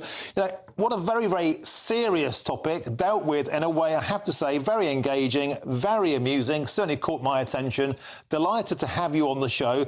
Tell us about why you decided to do this and what people need to be looking out for. Yes, so we decided to do this because after lung cancer, bowel cancer is actually the second biggest cancer killer in the UK, yet the symptoms of bowel cancer are often dismissed or ignored. People tend to be embarrassed talking about their toilet habits, which is why at Pall Mall we created this campaign to remove the stigma attached to people talking about their poo and encourage an open discussion, which can ultimately save people's lives. We want to educate the public on knowing the key symptoms of bowel cancer, which are changes in bowel habits, blood in the stool, abdominal pain or discomfort, unexplained weight loss, and feeling weak or tired. And the more people that we can educate on these signs and symptoms, hopefully the more people we can encourage to get tested earlier. Well done you, because you've certainly sparked a national conversation about this. Tell me, how did you come up with the idea of dressing like a poo emoji? So we came up with the idea to dress as a poo emoji because our medical director at Pall Mall, Dr. Tang, unfortunately lost his father to bowel cancer, and his brother was also diagnosed with bowel cancer. However, with bowel cancer, if it is diagnosed in the early stages, then you have a higher survival rate. And he created this bowel cancer awareness test called Colo Alert, which can detect the signs and symptoms of bowel cancer early and encourage those people to be that statistic of the 90% survival rate. So we kind of wanted to create a campaign that was as impactful as possible, yet inject a little bit of humour into this serious topic. So we wanted to get people talking about their toilet habits, and what better way than to dress up as poo and toilet rolls. So we headed to the streets of Manchester, chanting things like poo is not taboo, and we hope to keep evolving on this poo protest every year and make it bigger each time. Well, it's a fantastic idea. You've really caught the public imagination. 120 people are diagnosed every day with bowel cancer, 46 people dying each day. Well done. You've got us talking about a very difficult topic, and that's Sarah Daly, the head organiser of the Pall Mall Manchester Poo Protest. Great to have you on the show. Now, that's it all for this hour, but stay with me, as in the next hour I'll be telling you how a Jewish man threatened to be arrested for trying to cross a road. An astonishing story. And also we're having the big debate. Should the European Union allow a freedom of movement deal to be accepted by the UK? Is this Brexit via the back door? We'll have a debate with the leader of the Rejoin party and Henry Bolton. Of course, he used to be the leader of the UKIP party. Is this a treaty that's taking us back into the EU? I'm Martin Daubney on GB News, Britain's News Channel. Stick with us. First, it's your weather, and it's Aidan McGibbon.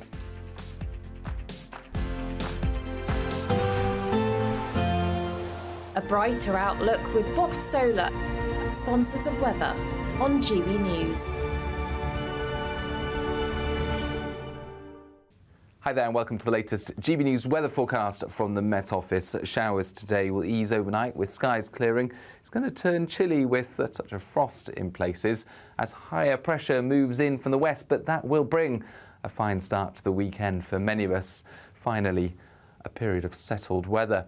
But for the time being, still some showers out there. They're going to ease as they spread south through the evening, and then after midnight, most places will be dry with increasingly lengthy clear spells and lighter winds. That will lead to temperatures falling away 3 to 5 Celsius for many, but close to 0 in some shelter spots. So a touch of frost first thing tomorrow. However, plenty of sunshine from the word go. 1 or 2 mist and fog patches soon clearing from Northern Ireland. And then the best of the sunshine really across Northern Ireland, Western Scotland into parts of Wales and the southwest. Elsewhere it does turn a little cloudier into the afternoon. And we've still got a bit of a breeze down the North Sea coast. That'll make it feel cool, 9 or 10 Celsius. But in the sunshine and lighter winds elsewhere, 13 or 14 Celsius. Very pleasant. There will be some outbreaks of light rain in the far north on Saturday, spreading into central parts. By Sunday, a cloudier day for many, and those dribbles of rain will push into the Midlands by the end of the day, making it feel a little disappointing. Monday sees further light rain across central parts, some sunshine elsewhere. Looks like things are heating up. Boxed boilers, sponsors of weather on GB News.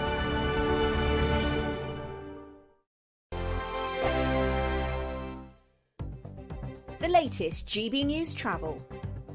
Good afternoon, I'm Jules Buckley. Northbound M6 struggling past Lancaster at junction 34. A collision means there's a 4-mile queue and a lane closure in place. Now to Staffordshire, and the northbound A38 between Swinfen Island heading north up to Lichfield is closed off, and long delays for investigation work. Surrounding routes struggling, not least the A5 and the A5148. There's congestion west towards Derby for the A52 westbound Brian Clough Way. It's shut from the M1 junction 25 towards the Ockbrook turn-off in Barrowash, and queuing back towards the Bardales roundabout, an overturned car there. And the northbound M1 just heading towards the Luton Airport Spur Road turn-off at junction 10. The earlier breakdown's gone, still queues in patches though, heading back towards junction 8. And for now, that's your latest. You can stay up to date throughout the day by visiting our website, gbnews.com. Don't miss your chance to win our biggest prize so far. There's an incredible £10,000 in tax-free cash to spend however you like. Plus, courtesy of Variety Cruises, a bespoke 7-night small boat cruise for 2 worth £10,000. With flights, meals, excursions and drinks included, your next holiday could be on us. Choose any one of their 2025 Greek adventures and find your home at sea. We'll also send you packing with these luxury travel gifts. For another chance to win a prize worth over £20,000, text prize to 63232. Text costs £2 plus one standard network rate message. Or post your name and number to GB04 PO Box 8690 Derby DE1 9TT. UK only. Entrance must be 18 or over. Lines close at 5 p.m. on the 26th of April. Full terms and privacy notice at gbnews.com/win. Please check the closing time if listening or watching on demand. Good luck. 2024, a battleground year. The year the nation decides. As the parties gear up their campaigns for the next general election. Who will be left standing when the British people make one of the biggest decisions of their lives? Who will rise? And who will fall? Let's find out together. For every moment, the highs, the lows, the twists and turns. We'll be with you for every step of this journey. In 2024, GB News is Britain's election channel. I think the most exciting bit for me is talking to people. People who I think are ignored often by the major news channels. We're going to give news they want to hear. There's a voice there that needs to be heard. I think there's a chance here for a diversity of opinion to be expressed, which you don't find elsewhere. It's really exciting. We don't hold back. We're free to say how decisions that are taken here affect us all around the country. Only on GB News, the People's Channel, Britain's news channel.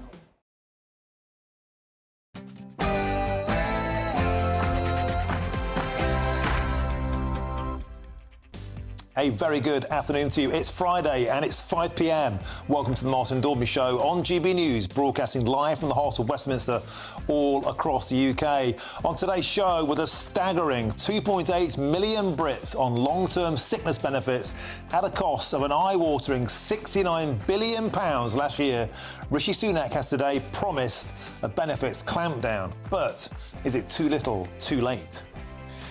Next up, the EU Commission announces proposals to open discussions with the UK to allow free movement of people again, initially for young people aged 18 to 30. But could it get extended to include everyone? And is this just their way to get us back into the Brussels club? We'll be debating that next. And we'll be looking ahead to this weekend's football action, including that all-important FA Cup semi-final between Manchester City and Chelsea, and a relegation battle for my club, Forest. That's all coming up in your next hour.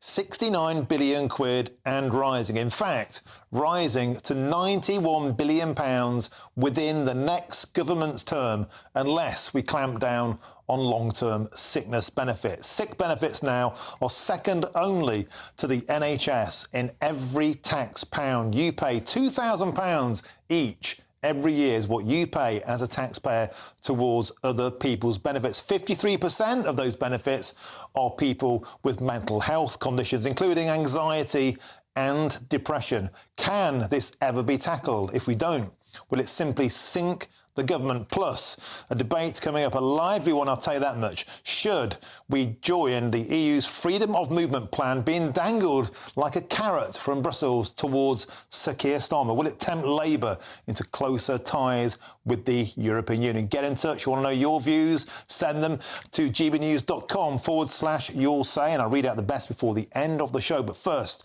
let's rock into your latest news headlines, and it's Sophia Wensler.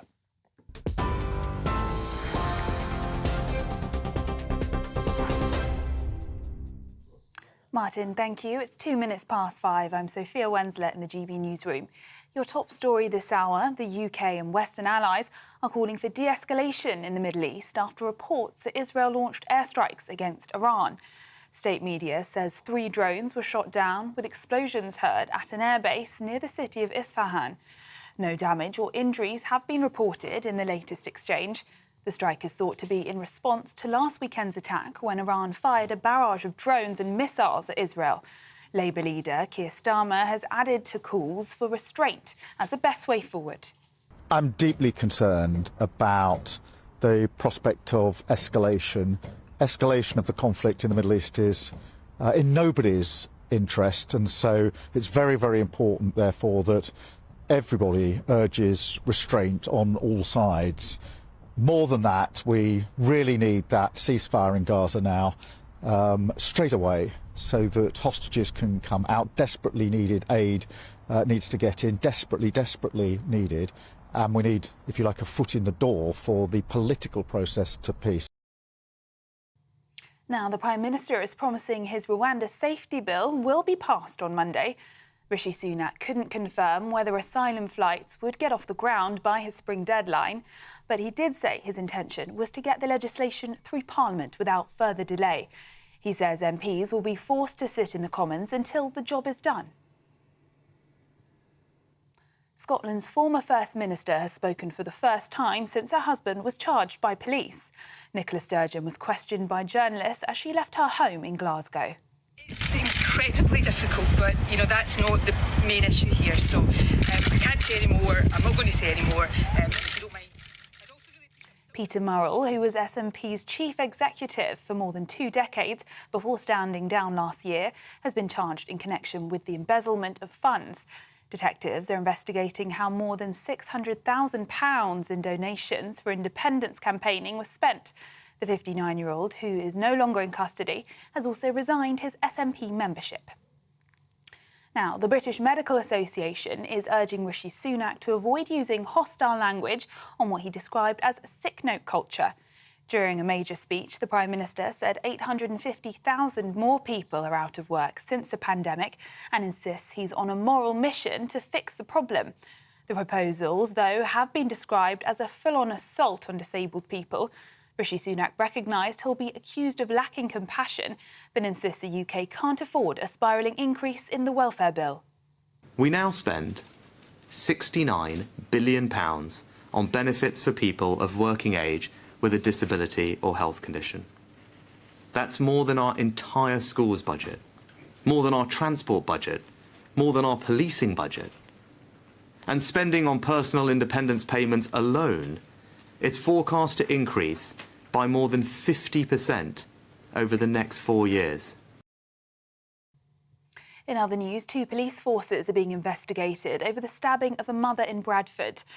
Habibur Massam is charged with murdering Kulsuma Akhtar, who was attacked while pushing her baby in a pram 2 weeks ago. The Independent Office for Police Conduct says the victim was contacted West Yorkshire Police on the 28th of March after receiving death threats. It's understood information was shared with colleagues in Greater Manchester Police. An investigation will look at what steps officers took to safeguard Miss Akhtar. 5 Just Stop Oil protesters have been convicted of aggravated trespass after they disrupted a performance of Les Miserables in London's West End last year. The performance was stopped when activists stormed the stage and locked themselves to the set. The angry audience of around 1,000 people was asked to leave the auditorium and the performance was ended. The 5 activists were all found guilty of aggravated trespass following a trial at Westminster Magistrates Court. And squatters are slowly starting to emerge from Gordon Ramsay's central London pub after his lawyers yesterday secured a possession order.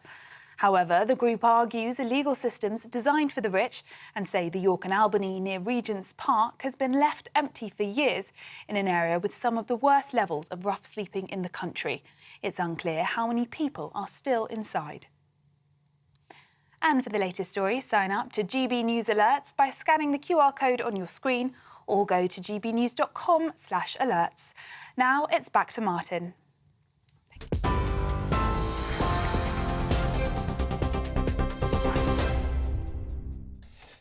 Thank you, Sophia. Now we start with Rishi Sunak, who's come out swinging today and declared war on what he's called the UK's sick note culture. The country's welfare state bill now costs the average taxpayer £2,000 each every single year. Well, here is the Prime Minister speaking earlier on today. The role of the welfare state should never be merely to provide financial support, as important as that will always be, but to help people overcome whatever barriers they might face to living an independent, fulfilling life. Everyone with the potential should be supported, and not just to earn, but to contribute and belong. And we must never tolerate barriers that hold people back from making their contribution and from sharing in that sense of self-worth that comes from feeling part of being something bigger than ourselves. And that is why this is a moral mission, and why the value of work is so central to my vision for welfare reform. Let's speak now with GB News' senior political commentator, Nigel Nelson. Nigel, welcome to the show. Always a pleasure. £69 billion per year and rising. In fact, rising to £91 billion per year within the next government. No doubt those from the left might say this is the nasty party, the Tory party. But the sick benefit system, the bill, is simply a financial death spiral. It has to be dealt with, doesn't it? Yes, it does, and there's no question about that. But the real question is whether or not Rishi Sunak is going the right way about it. This is not to say there are not shirkers out there, but at the moment you've got 2.8 million people long-term sick. 1 in 8 people are on NHS waiting lists, waiting for treatment. So what Rishi Sunak should be doing is addressing the NHS problem first. Once you've sorted that out, got waiting lists down so people can work, then you can find out which ones won't work. Yeah, but that means pouring endless billions into what we already know is a leaking bucket.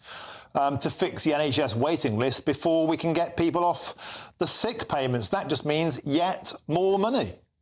Well, I mean, it may mean a bit more money. I think more importantly, it means reform of the NHS, which is certainly what Labour is talking about. One of the problems we've got with the NHS is that it's a treatment service rather than a prevention service. What we should be trying to do, whether it's mental ill health or physical ill health, is trying to prevent sickness before it actually happens. And that's the kind of reforms it needs. Yes, you may be right. There may be more billions that will need to go into the NHS. France, for instance, spends 21% more of its GDP on healthcare than we do. Germany, 39%. So we don't really spend enough. But obviously, if you do spend it on the NHS, you won't have to spend it on welfare payments. But we already spend £181 billion on the NHS. This is about saving money now. It's not about pouring endless billions into the NHS to get people off long-term sick. Surely this is about being more rigorous, clamping down, getting people back into work and not paying them to do nothing. Yeah, but if they're too sick to work, then there's no way of actually getting them a job. So what if they're not too sick to work, though? What if, for example, 53% of the people on this list say they're claiming depression, bad nerves or anxiety? A lot of people say that's like the new bad back. What Rishi Sunak is proposing is a more rigorous testing method to whittle out, as it were, the genuine cases from those who are shirking and on the fiddle. This is what I was talking about when it comes down to prevention, that this applies to mental illness as well as physical. But I don't think you can actually dismiss people as using mental illness as just a bad back. There is something going on where people are more mentally ill than they used to be. Suicide amongst young people has gone up 64% since 2010. Now, those people who killed themselves, they're not shirkers. No, and I've campaigned on male suicide reduction for many, many years. I'm not belittling mental illness in any way. What I'm saying is there is a scale of people who are genuinely unable to work, who should be supported. Everybody agrees that's the right way. But have we not, you'd not agree, Nigel, created a system where there is so much bureaucracy now, so much wiggle room, and so few GPs to actually give proper diagnoses? It has created a system that's open to abuse. That is exactly my point, that what you should do is sort out the problems in the NHS to deal with those people who genuinely can't work. Once you've done that, you can deal with the ones who can work, but won't work. When it comes down to sick notes or fit notes, as they're nowadays called, that GPs issue. Again, let's look at that. Are GPs issuing too many? Is there something that can be done about that? Can you work with GPs to tighten up that system? At the moment, all Rishi Sunak is suggesting is some sort of specialist work and health professional who will actually hand out these notes rather than GPs. We don't know who those people are, but I would have thought a health professional is a GP. Yeah, super stuff. Nigel Nelson, always a pleasure to have you on the show. Thank you for joining us. Now, the European Union apparently wants to agree a deal with the UK that would make it easier for those aged 18 to 30, at least initially, to study and work in the wake of Brexit. Well, it's been said that this would be a limited arrangement and not a full restoration of free movement, so the European Commission says at any rate. But can we trust this? And is this just a way for the EU to subtly try to get us back into the European club? Well, we can now debate this with the Deputy Leader of the Rejoin EU Party, Jim Newell, and the former Leader of UKIP, Henry Bolton. Two very different takes on this. Now, why don't we start with you, Jim Newell? So we voted to leave the European Union. Why on earth should we be getting closer free movement deals? Well, I mean, I think the deal would have a number of advantages. First of all, I think it would help to relieve shortages in the areas of hospitality, seasonal agricultural work, the health sector and so on. I think it would be a good thing because it would help benefit young people. It would help improve EU-UK relations because, as Ursula von der Leyen has said, she said the more we have young people being on both sides of the channel, the more we can increase the possibility and probability that we'll be on good terms because the next generation knows each other very well. And yes, I think it's true that it might lead to more people coming to the UK than it sends to the EU. But you have to take account of what the EU arrivals add to the economy while they're here. You have to take account of the contributions that the inward mobility will allow them to make to their own economies and therefore to UK export markets. So I think it's something we should. So can I just add to that also? I think it's interesting that Marc Francois has actually sounded very open to the deal. He said he would have to look at the details, but he said, well, this shows that leaving the EU didn't mean that we would actually be ostracised as the Remainers claimed. So he's actually open to the idea. OK, Jim, I need to let Henry Bolton have a say. Henry, Jim paints a utopian picture, a picture almost as if Brexit never happened. What's your take? Well, my take is, as you could predict, Martin, rather different. Look, we have got record levels of immigration into this country. To say that there aren't enough people here to work in the hospitality sector is absolute rubbish. Not only that, the hospitality sector was already having a problem with Brexit, with having people working for them before Brexit, and that was because the salary differential between countries like Poland and the rest of Western Europe, if you like, was closing. So there wasn't as much interest in countries like Poland, and a number of people were already going back before Brexit. So that doesn't, that doesn't count. You talk about young people. Well, actually, young people can still travel to the European Union. They can still do it. Anybody can. If it's whether you want to live there and work there, that's a different thing. And if then we're talking about students, because with this I understand is a scheme that would only apply to people of 30 years and below. If we're talking about students, then actually under the touring scheme, the UK scheme, 2022-23, the touring scheme has placed 41,175 British students in universities abroad. So, we don't need that interaction any more than we've already got it. People can still travel backwards and forth. My concern here is that this is actually a European Union attempt to undermine Brexit by convincing younger people that you need the European Union because at age 30 they won't have that little facility. Well, they still will, unless they want to live in the European Union, in which case they have to apply for a residence permit. That's absolutely normal. And I tell you what, this idea that you didn't have to do that before is absolutely for the birds. I worked in the European Union in Brussels for the European Commission. I had to register my address. I had to prove my address to the police. I had to prove my work to the local authority. Only then would they allow me to live and work there. So, OK, Henry, I need to interject and let Jim.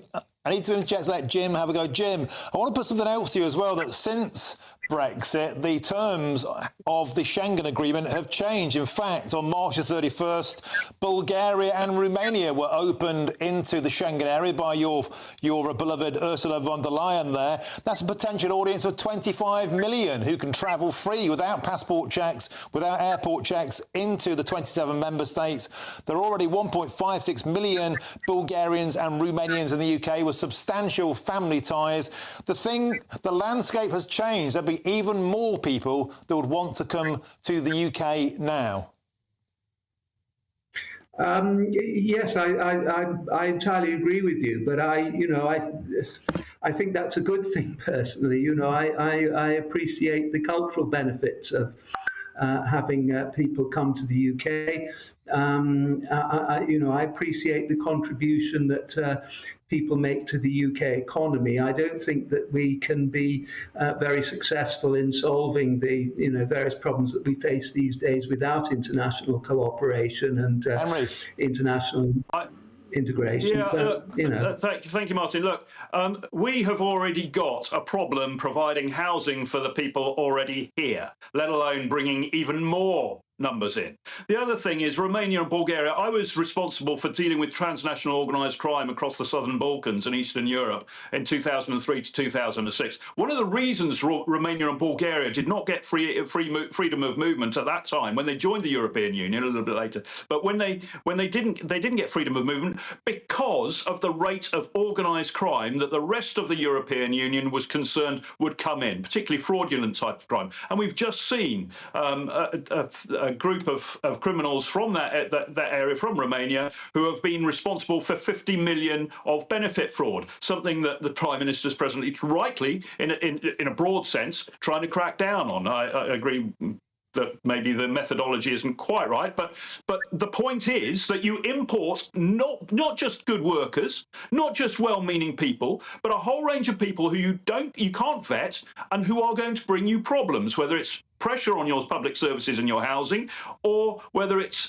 criminality. That's the reality. And we've got enough people here to do all the jobs that we need to do. There's another approach that's needed. And finally, we left the European Union in order to take control. Control was, we were given control by Brexit. What's failed here is a government and a parliament and a whole bunch of activists, I'm sorry, like you, Jim, who actually turn around and say, well, we don't want control. We effectively want open borders. Well, I'm sorry, I don't think that's idealistic, perhaps, but we cannot support that.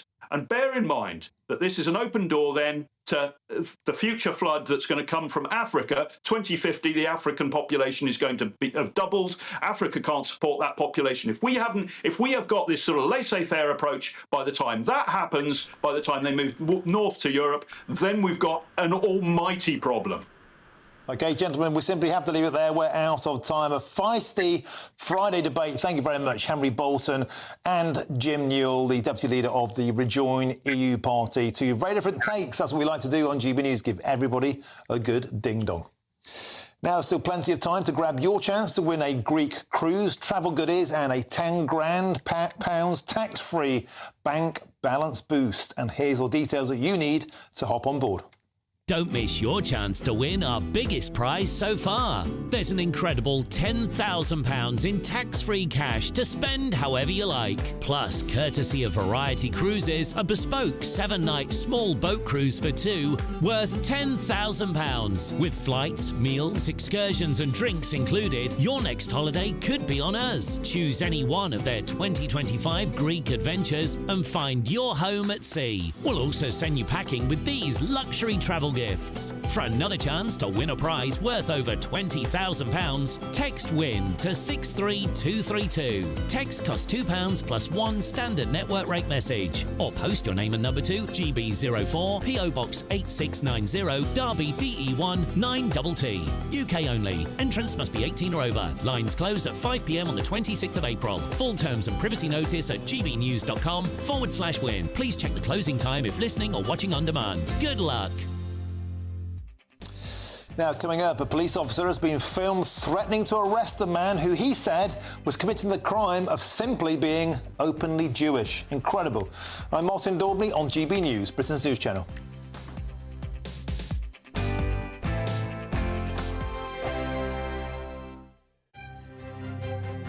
GB News Breakfast. Every day from 6 a.m. Do you mind if I ask you a little bit about Sebastian? It really amazes me how a mother who can lose a child in such a shocking and unexpected way, so little, so precious, can then turn that grief into something so positive. How did you find the strength to get up, get a camera crew, as you say, travel to the other side of the world and investigate all of this? I was angry at Sebastian for dying.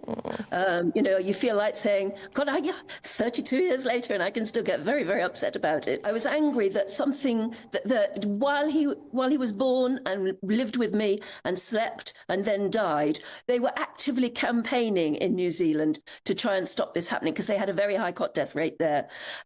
They had the lady, the Anne Diamond, if you like, of New Zealand, a television presenter called Judy Bailey, went on telly every night and said, if you're just about to put your baby down to sleep, put him on his or her back, not the tummy, and this will help. And their cot death rate plummeted. And I went out to New Zealand and met her, and it was anger that drove me to come back and demand that we have the same advert here, the same campaign. And of course, I got all this complete nonsense from the Department of Health saying, you know, oh, young mothers do not watch television, I was told. In other words, while New Zealand mums were being told how to save their babies' lives, we actively denied British mums that advice during the time that Sebastian and others were dying. And the other point, I suppose, to make is it's helpful to educate all generations, because when I had my babies, my mum would say, oh, he's not settling, just stick him on his tummy, he'll be much happier, that's what we did with you.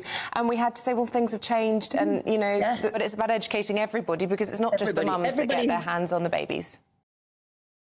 Join me, Camilla Tominey, every Sunday at 9:30 when I'll be interviewing the key players in British politics and taking them to task. This report basically says that he's not fit to stand trial. With an upcoming election looming over Westminster, now is the time for clear, honest answers. I agree. And that's precisely what I'll get. Is he indecisive?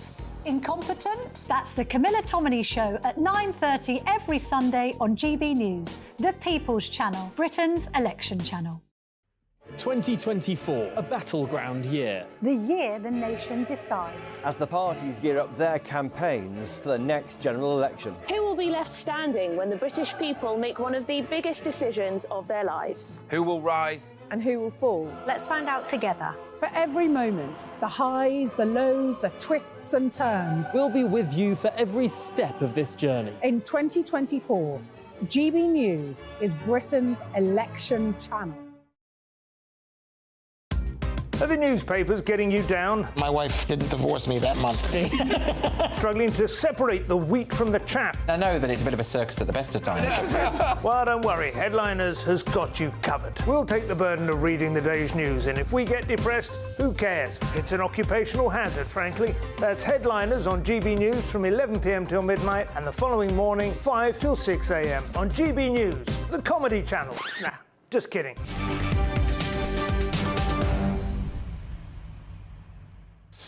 Welcome back, it's 5:26. I'm Martin Daubney and this is GB News. Now, the Metropolitan Police has apologised after an officer used the term openly Jewish to an anti-Semitism campaigner.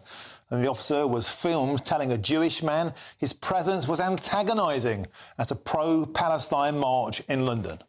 You are quite openly Jewish. This is a pro-Palestinian march. Right. I'm not accusing you of anything, but I'm worried about the reaction to your presence. Well, in the video shared by the Campaign Against Anti-Semitism from Saturday's march, the Metropolitan officer then appears to threaten to arrest the man if he failed to remove himself. You lot of people here now, you've been escorted out of this area so you can go about your business, go where you like freely, or if you choose to remain here, because you are causing a breach of peace between these other people, you will be arrested. If I remain here, you will arrest me. Because your presence here is antagonising a large group of people that we can't deal with all of them if they attack you or if because your presence is antagonising them. It's just astonishing. Now, the man says he was simply trying to cross the road after going to a synagogue. Well, Gary Mond, the chairman of the National Jewish Assembly, joins me now. Gary, welcome to the show. Many people watching that will feel will feel absolute incredulity at what they just saw, Gary. I can't hear anything. OK, Gary can't hear. We'll try and work this out. What I'm going to say is this. I've been on a lot of these marches. In fact, there was one right outside the studio a couple of nights ago. There was a pro-Israel demo opposite a much, much bigger pro-Palestine demo. And they were being very, very convivial on the pro-Israel side. They were being barracked by abuse from over the road. And the police form a wall, but they don't do anything about the haranguing that the pro-Israelis experience. I myself, as you know, if you watch the show regularly, I walked into the demonstration the other week where the image was being projected onto Big Ben. And I was saying to the police then, why are you arresting that guy with the projector? Why are you arresting that guy in a balaclava? Why aren't you arresting that guy for his disgusting placards? The police, in many people's opinions, and certainly for what I witnessed firsthand with my own eyes, they appear to be taking sides. This video of a Jew in the studio who say they don't feel safe on the streets. They say they feel the police haven't got their backs. There's been a 700% boom in anti-Semitism in this country, and they simply feel that they are not safe on Britain's streets. Now, unfortunately, we couldn't get through to Gary Mond there. Hopefully, we'll get more from him next time. Now, there's plenty more to bring you in just a moment, but first, here's the latest news headlines, and it's Sophia Wensler.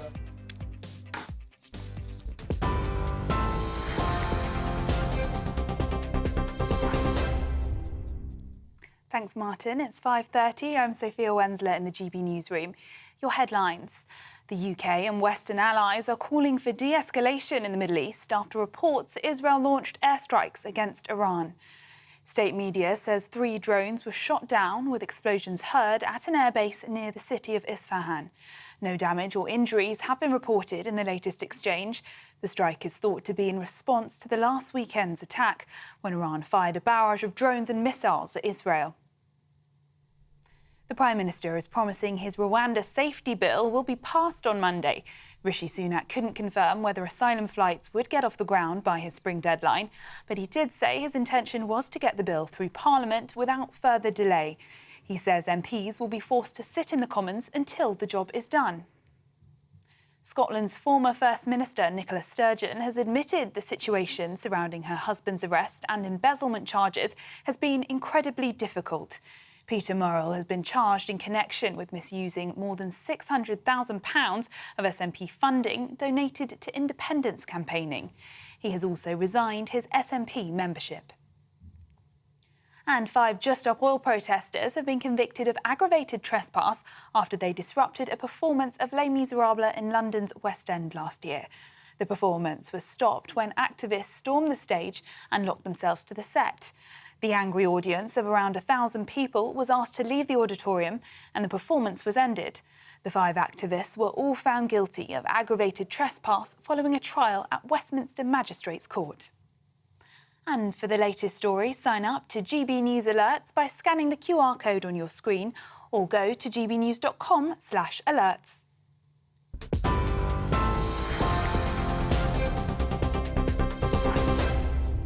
For a valuable legacy your family can own, gold coins will always shine bright. Rosalind Gold proudly sponsors the GB News Financial Report. And here's a quick snapshot of today's markets. The pound will buy you $1.2390 and €1.1633. The price of gold is £1,931.34 per ounce. And the FTSE 100's closed at 7,895 points. Rosalind Gold proudly sponsors the GB News Financial Report.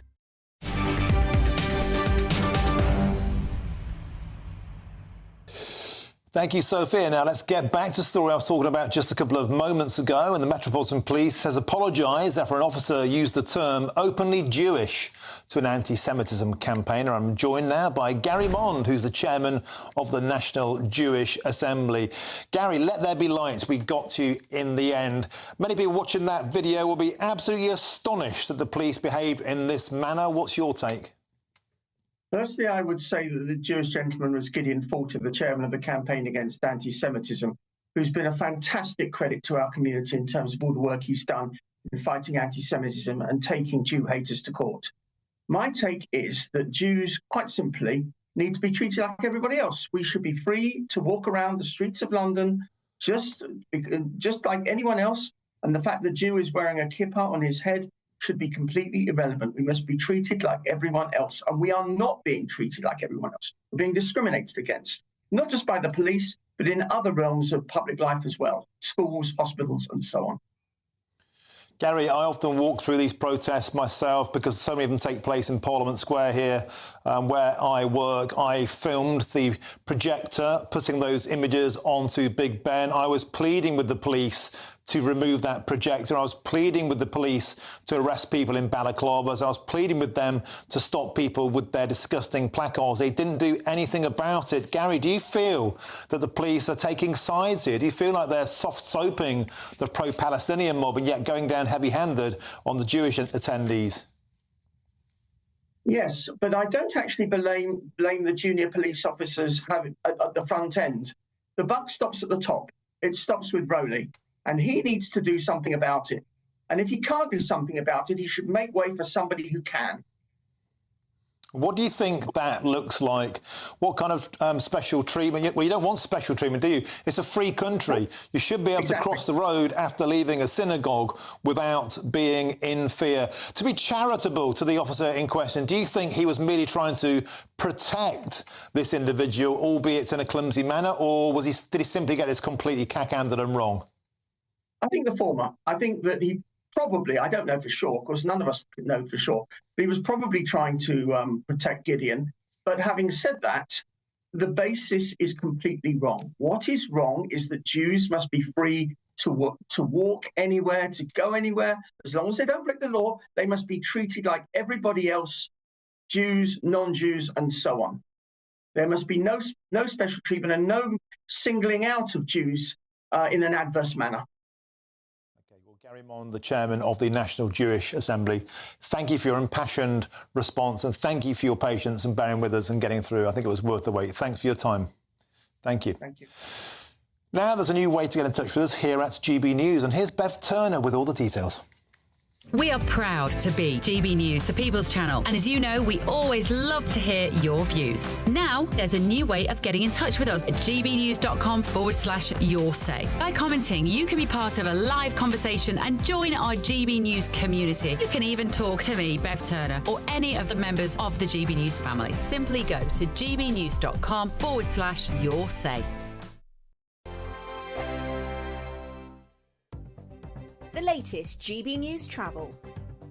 Good afternoon, I'm Jules Buckley. In Lancashire, the northbound M6 is really struggling up and past Lancaster at junction 34. A lane shut for a collision. There's a queue for 7 miles there back towards Lancaster South at junction 33. Northbound M1, a breakdown means a lane out and slow going. Rugby at 18 up to the Catthorpe interchange at junction 19. Also on the northbound side of the M1 around the Luton Airport Spur Road turnoff at junction 10. There was a breakdown there. All the lanes are back open. We're still seeing queues in patches though northbound, heading back towards junction 8 this afternoon. And the southbound M5 around Aztec West at junction 16. A lane shut in queues. There's a broken down car there, causing queues back towards the M4 course in the roadworks, adding 2 delays there. And that's your latest. You can stay up to date throughout the day by visiting our website, gbnews.com.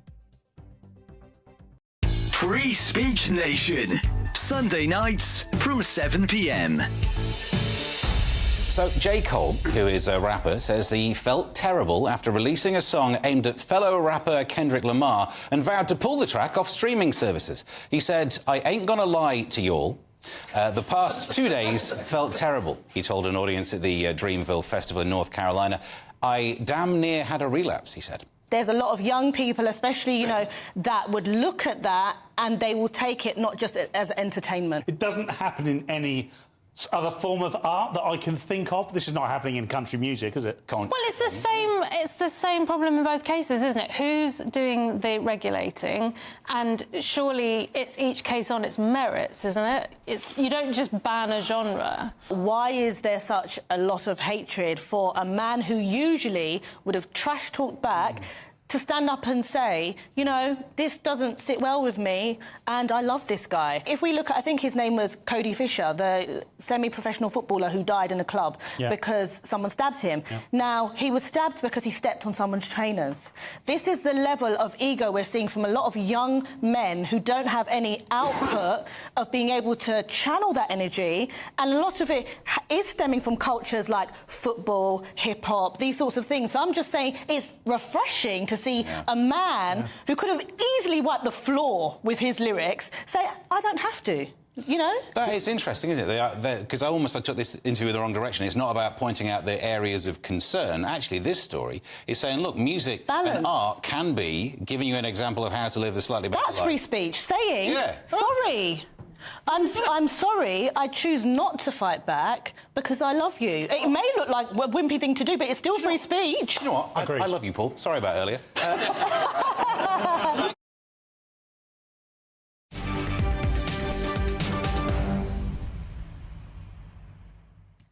Welcome back, 5:39. Final furlong with me, Martin Daubney, on GB News. Now, Scotland's Net Zero Secretary says she is not embarrassed at having to ditch a key climate change target, despite Green campaigners branding this move as the worst environmental decision in the history of devolution. And of course, this comes as the Scottish Government has ditched its goal of reducing greenhouse gas emissions by 75% by 2030 and increasing it instead to 2045. Well, joining me now is Professor John Grant, Senior Lecturer in Sustainable Construction and Climate Change.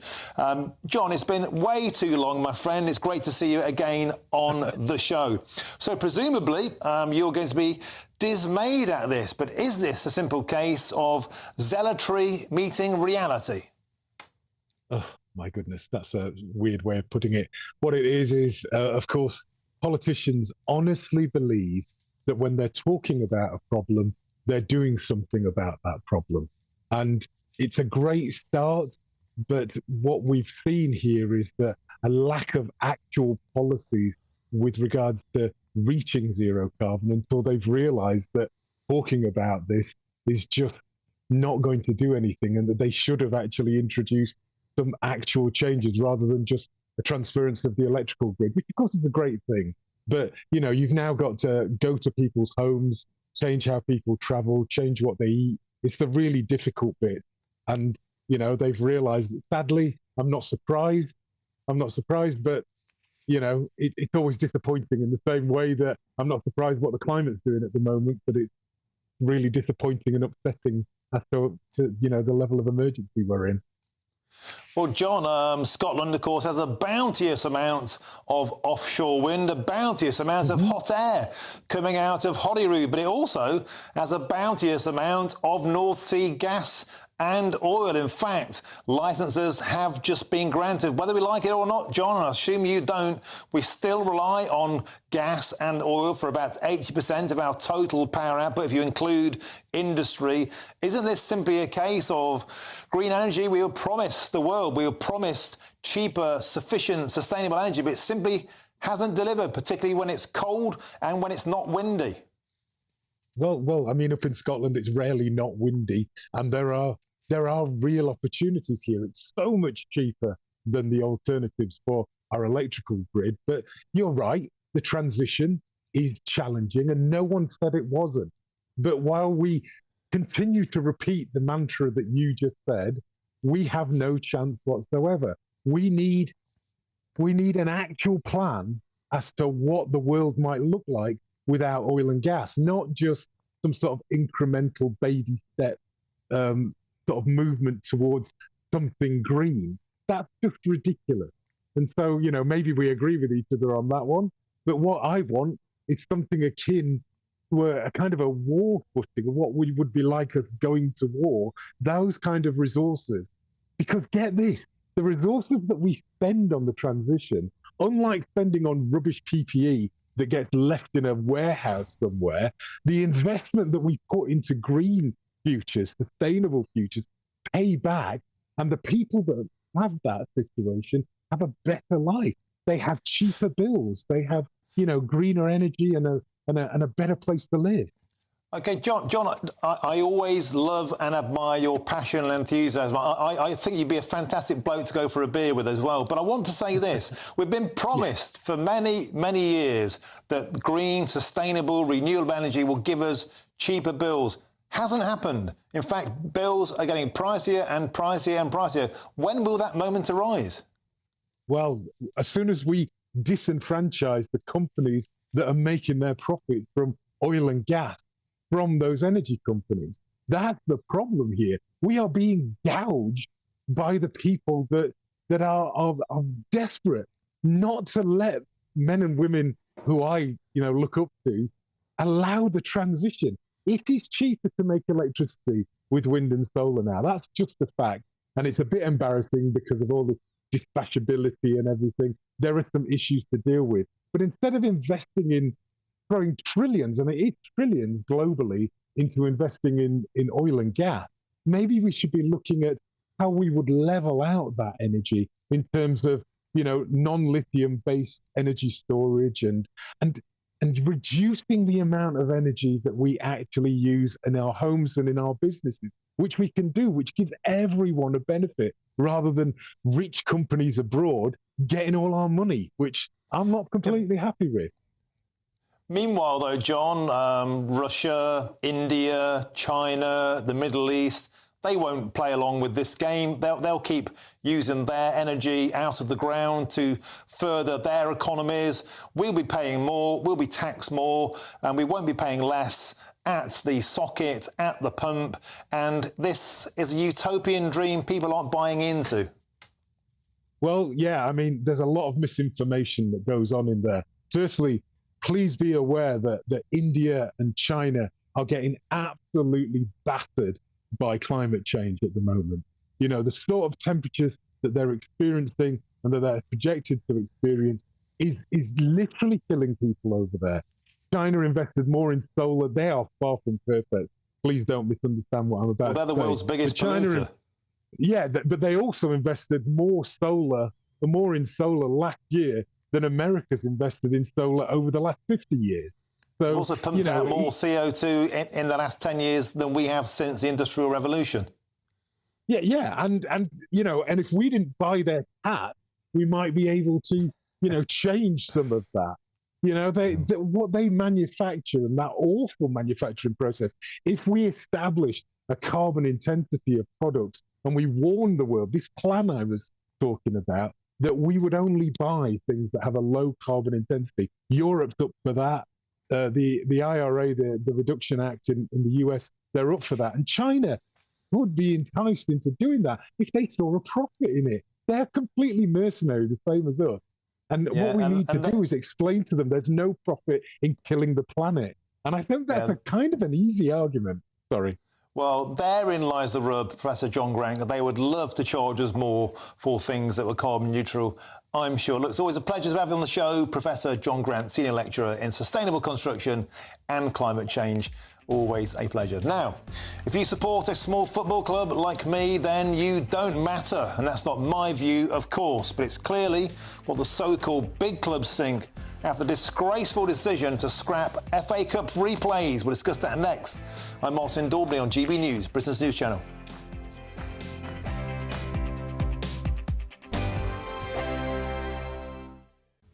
Hi there and welcome to the latest GB News weather forecast from the Met Office. Showers today will ease overnight with skies clearing. It's going to turn chilly with a touch of frost in places as higher pressure moves in from the west, but that will bring a fine start to the weekend for many of us. Finally, a period of settled weather.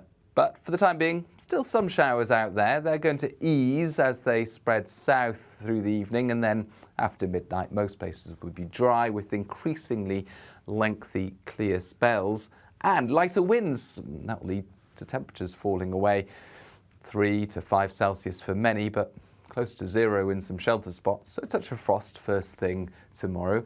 However, plenty of sunshine from the word go. 1 or 2 mist and fog patches soon clearing from Northern Ireland. And then the best of the sunshine really across Northern Ireland, Western Scotland into parts of Wales and the southwest. Elsewhere it does turn a little cloudier into the afternoon. And we've still got a bit of a breeze down the North Sea coast. That'll make it feel cool, 9 or 10 Celsius. but in the sunshine and lighter winds elsewhere, 13 or 14 Celsius. Very pleasant. There will be some outbreaks of light rain in the far north on Saturday, spreading into central parts. By Sunday, a cloudier day for many, and those dribbles of rain will push into the Midlands by the end of the day, making it feel a little disappointing. Monday sees further light rain across central parts, some sunshine elsewhere. I'm Andrew Doyle. Join me at 7 o'clock every Sunday night for Free Speech Nation, the show where I tackle the week's biggest stories in politics and current affairs with the help of my 2 comedian panellists and a variety of special guests. Free Speech Nation, Sunday nights from 7 on GB News, the People's Channel, Britain's news channel. Every Sunday from 11, join Michael Portillo. There will be topical discussion, looking at the week before and the week to come. So kick back and relax at 11 a.m. on Sundays on GB News with me, Michael Portillo. GB News, the People's Channel, Britain's news channel. Every Saturday, 10 till 12, we'll bring you all of the news that you need to know. We'll also remind you that there is so much to smile about. It's my favourite time of the week. I get to relax, enjoy some light-hearted stories, and let Ellie teach me about fashion too. That's Saturday Morning Live, every Saturday, 10 till 12. Only on GB News, Britain's news channel. I'm Patrick Christie's. Every weeknight from 9, I bring you 2 hours of unmissable, explosive debate and headline-grabbing interviews. What impact has that had? We got death threats and the bomb threats on. Our job is to do what's in the best interest of our country. You made my argument for me. My guest and I tackle the issues that really matter with a sharp take on every story. I'm hearing it up and down the country. That was a beginning, not an end. Patrick Christie's tonight from 9 p.m. only on GB News, Britain's news channel.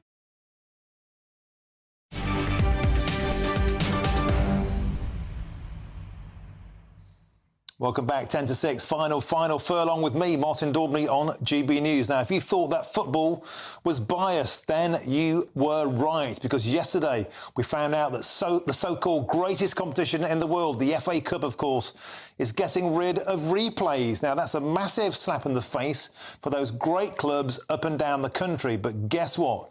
The Premier League couldn't care less. Well, joining me now to discuss this is sports journalist Ben Jacobs. Great to have you back on the show, Ben. So this is sticking in the craw of the smaller clubs. The FA Cup was meant to be the time for smaller clubs not only to have a pop at the bigger clubs, the magic of the club, but of course, if they bagged the replay, they got the gate receipts, they got a few quid, kept those clubs afloat, and now the Premier League have snatched that away. Why?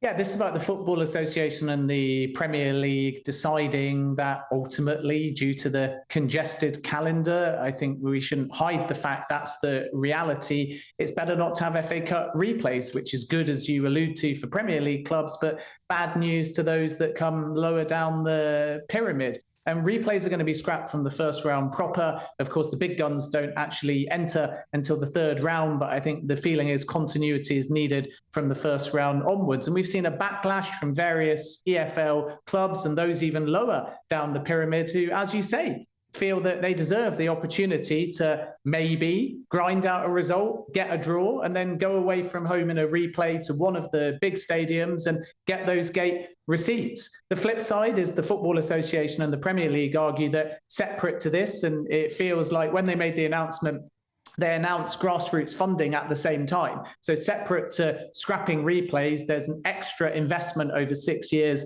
from the Premier League that will filter down the grassroots pyramids. The FA and the Premier League therefore argue that they're taking one thing away, but they're injecting a bunch of money separately to effectively offset that. But one thing's clear, the EFL clubs, many of them feel that they weren't consulted, and they're not happy about the fact that the magic of the FA Cup and the ability to earn through replays has been taken away from them. The FA Cup was like the last remaining piece of magic that wasn't just solely dictated to by money. Premier League clubs have got about 5 squads anyway. They could just rest players and play their B team, surely. Well, I think that's a valid point. The big argument with the FA Cup is that it's lost a bit of its magic because some of the bigger teams don't take the early rounds seriously. You could argue that if you're not going to have the possibility of having a replay, maybe they'll end up fielding stronger sides. The opposite could happen and they still might not care about it, and the smaller clubs may not get their replays. But I think when you actually look at how many replays have happened historically, in the last few decades. And when you actually look at how many of the big clubs have been affected, it's not that often. You either tend to get a shock or alternatively replays happen, but not necessarily involving the Chelseas, the Manchester Uniteds, the Manchester Cities of this world. So maybe it doesn't make the blindest bit of difference. OK, Ben, can I quickly ask you to comment on Jurgen Klopp? This was meant to be his Hollywood ending, a dream season, but it's been a bit of a disaster. Not a disaster in the sense he's got a League Cup, he's got a trophy. They still might win the Premier League, but certainly going out of Europe, where they were favourites to win the Europa League, is a blow. The damage was done at Anfield. They couldn't turn it around despite an early Mo Salah goal away at Atalanta. I think that it was so emotional when they won the League Cup against Chelsea because of this. It's hard to fight on four fronts. So the fact he got a trophy early has helped with his farewell. But to really make it a success and go out in glory, he has to now win the Premier League. OK, Ben, a quick question. Two teams, dot points at the bottom, all about the money tomorrow. There's a clash on Sunday, between Nottingham Forest and Everton. Who's going to win? Be careful. I'm a Forest fan, and my senior producer, Steve, he's Everton. Well, if I want to get hired again, I have to say Everton. If I want to keep you happy, I have to say Nottingham Forest. So I'm going to go for a draw. I'm covering that game. I'm commentating on it. It's known as the PSR Derby. Ben, you're hired. We have to go. Super stuff. Thank you for joining me on the show today. Now's your weather. A brighter outlook with Box Solar, sponsors of weather on GB News. Hi there and welcome to the latest GB News weather forecast from the Met Office. Showers today will ease overnight with skies clearing. It's going to turn chilly with a touch of frost in places as higher pressure moves in from the west, but that will bring a fine start to the weekend for many of us. Finally, a period of settled weather. But for the time being, still some showers out there. They're going to ease as they spread south through the evening, and then after midnight, most places will be dry with increasingly lengthy clear spells and lighter winds. That will lead to temperatures falling away 3 to 5 Celsius for many, but close to 0 in some shelter spots. So a touch of frost first thing tomorrow. However, plenty of sunshine from the word go. 1 or 2 mist and fog patches soon clearing from Northern Ireland. And then the best of the sunshine really across Northern Ireland, Western Scotland into parts of Wales and the southwest. Elsewhere it does turn a little cloudier into the afternoon. And we've still got a bit of a breeze down the North Sea coast. That'll make it feel cool, 9 or 10 Celsius. But in the sunshine and lighter winds elsewhere, 13 or 14 Celsius. Very pleasant. There will be some outbreaks of light rain in the far north on Saturday, spreading into central parts. By Sunday, a cloudier day for many, and those dribbles of rain will push into the Midlands by the end of the day, making it feel a little disappointing. Monday sees further light rain across central parts, some sunshine elsewhere. That warm feeling inside from Boxed Boilers, sponsors of weather on GB News.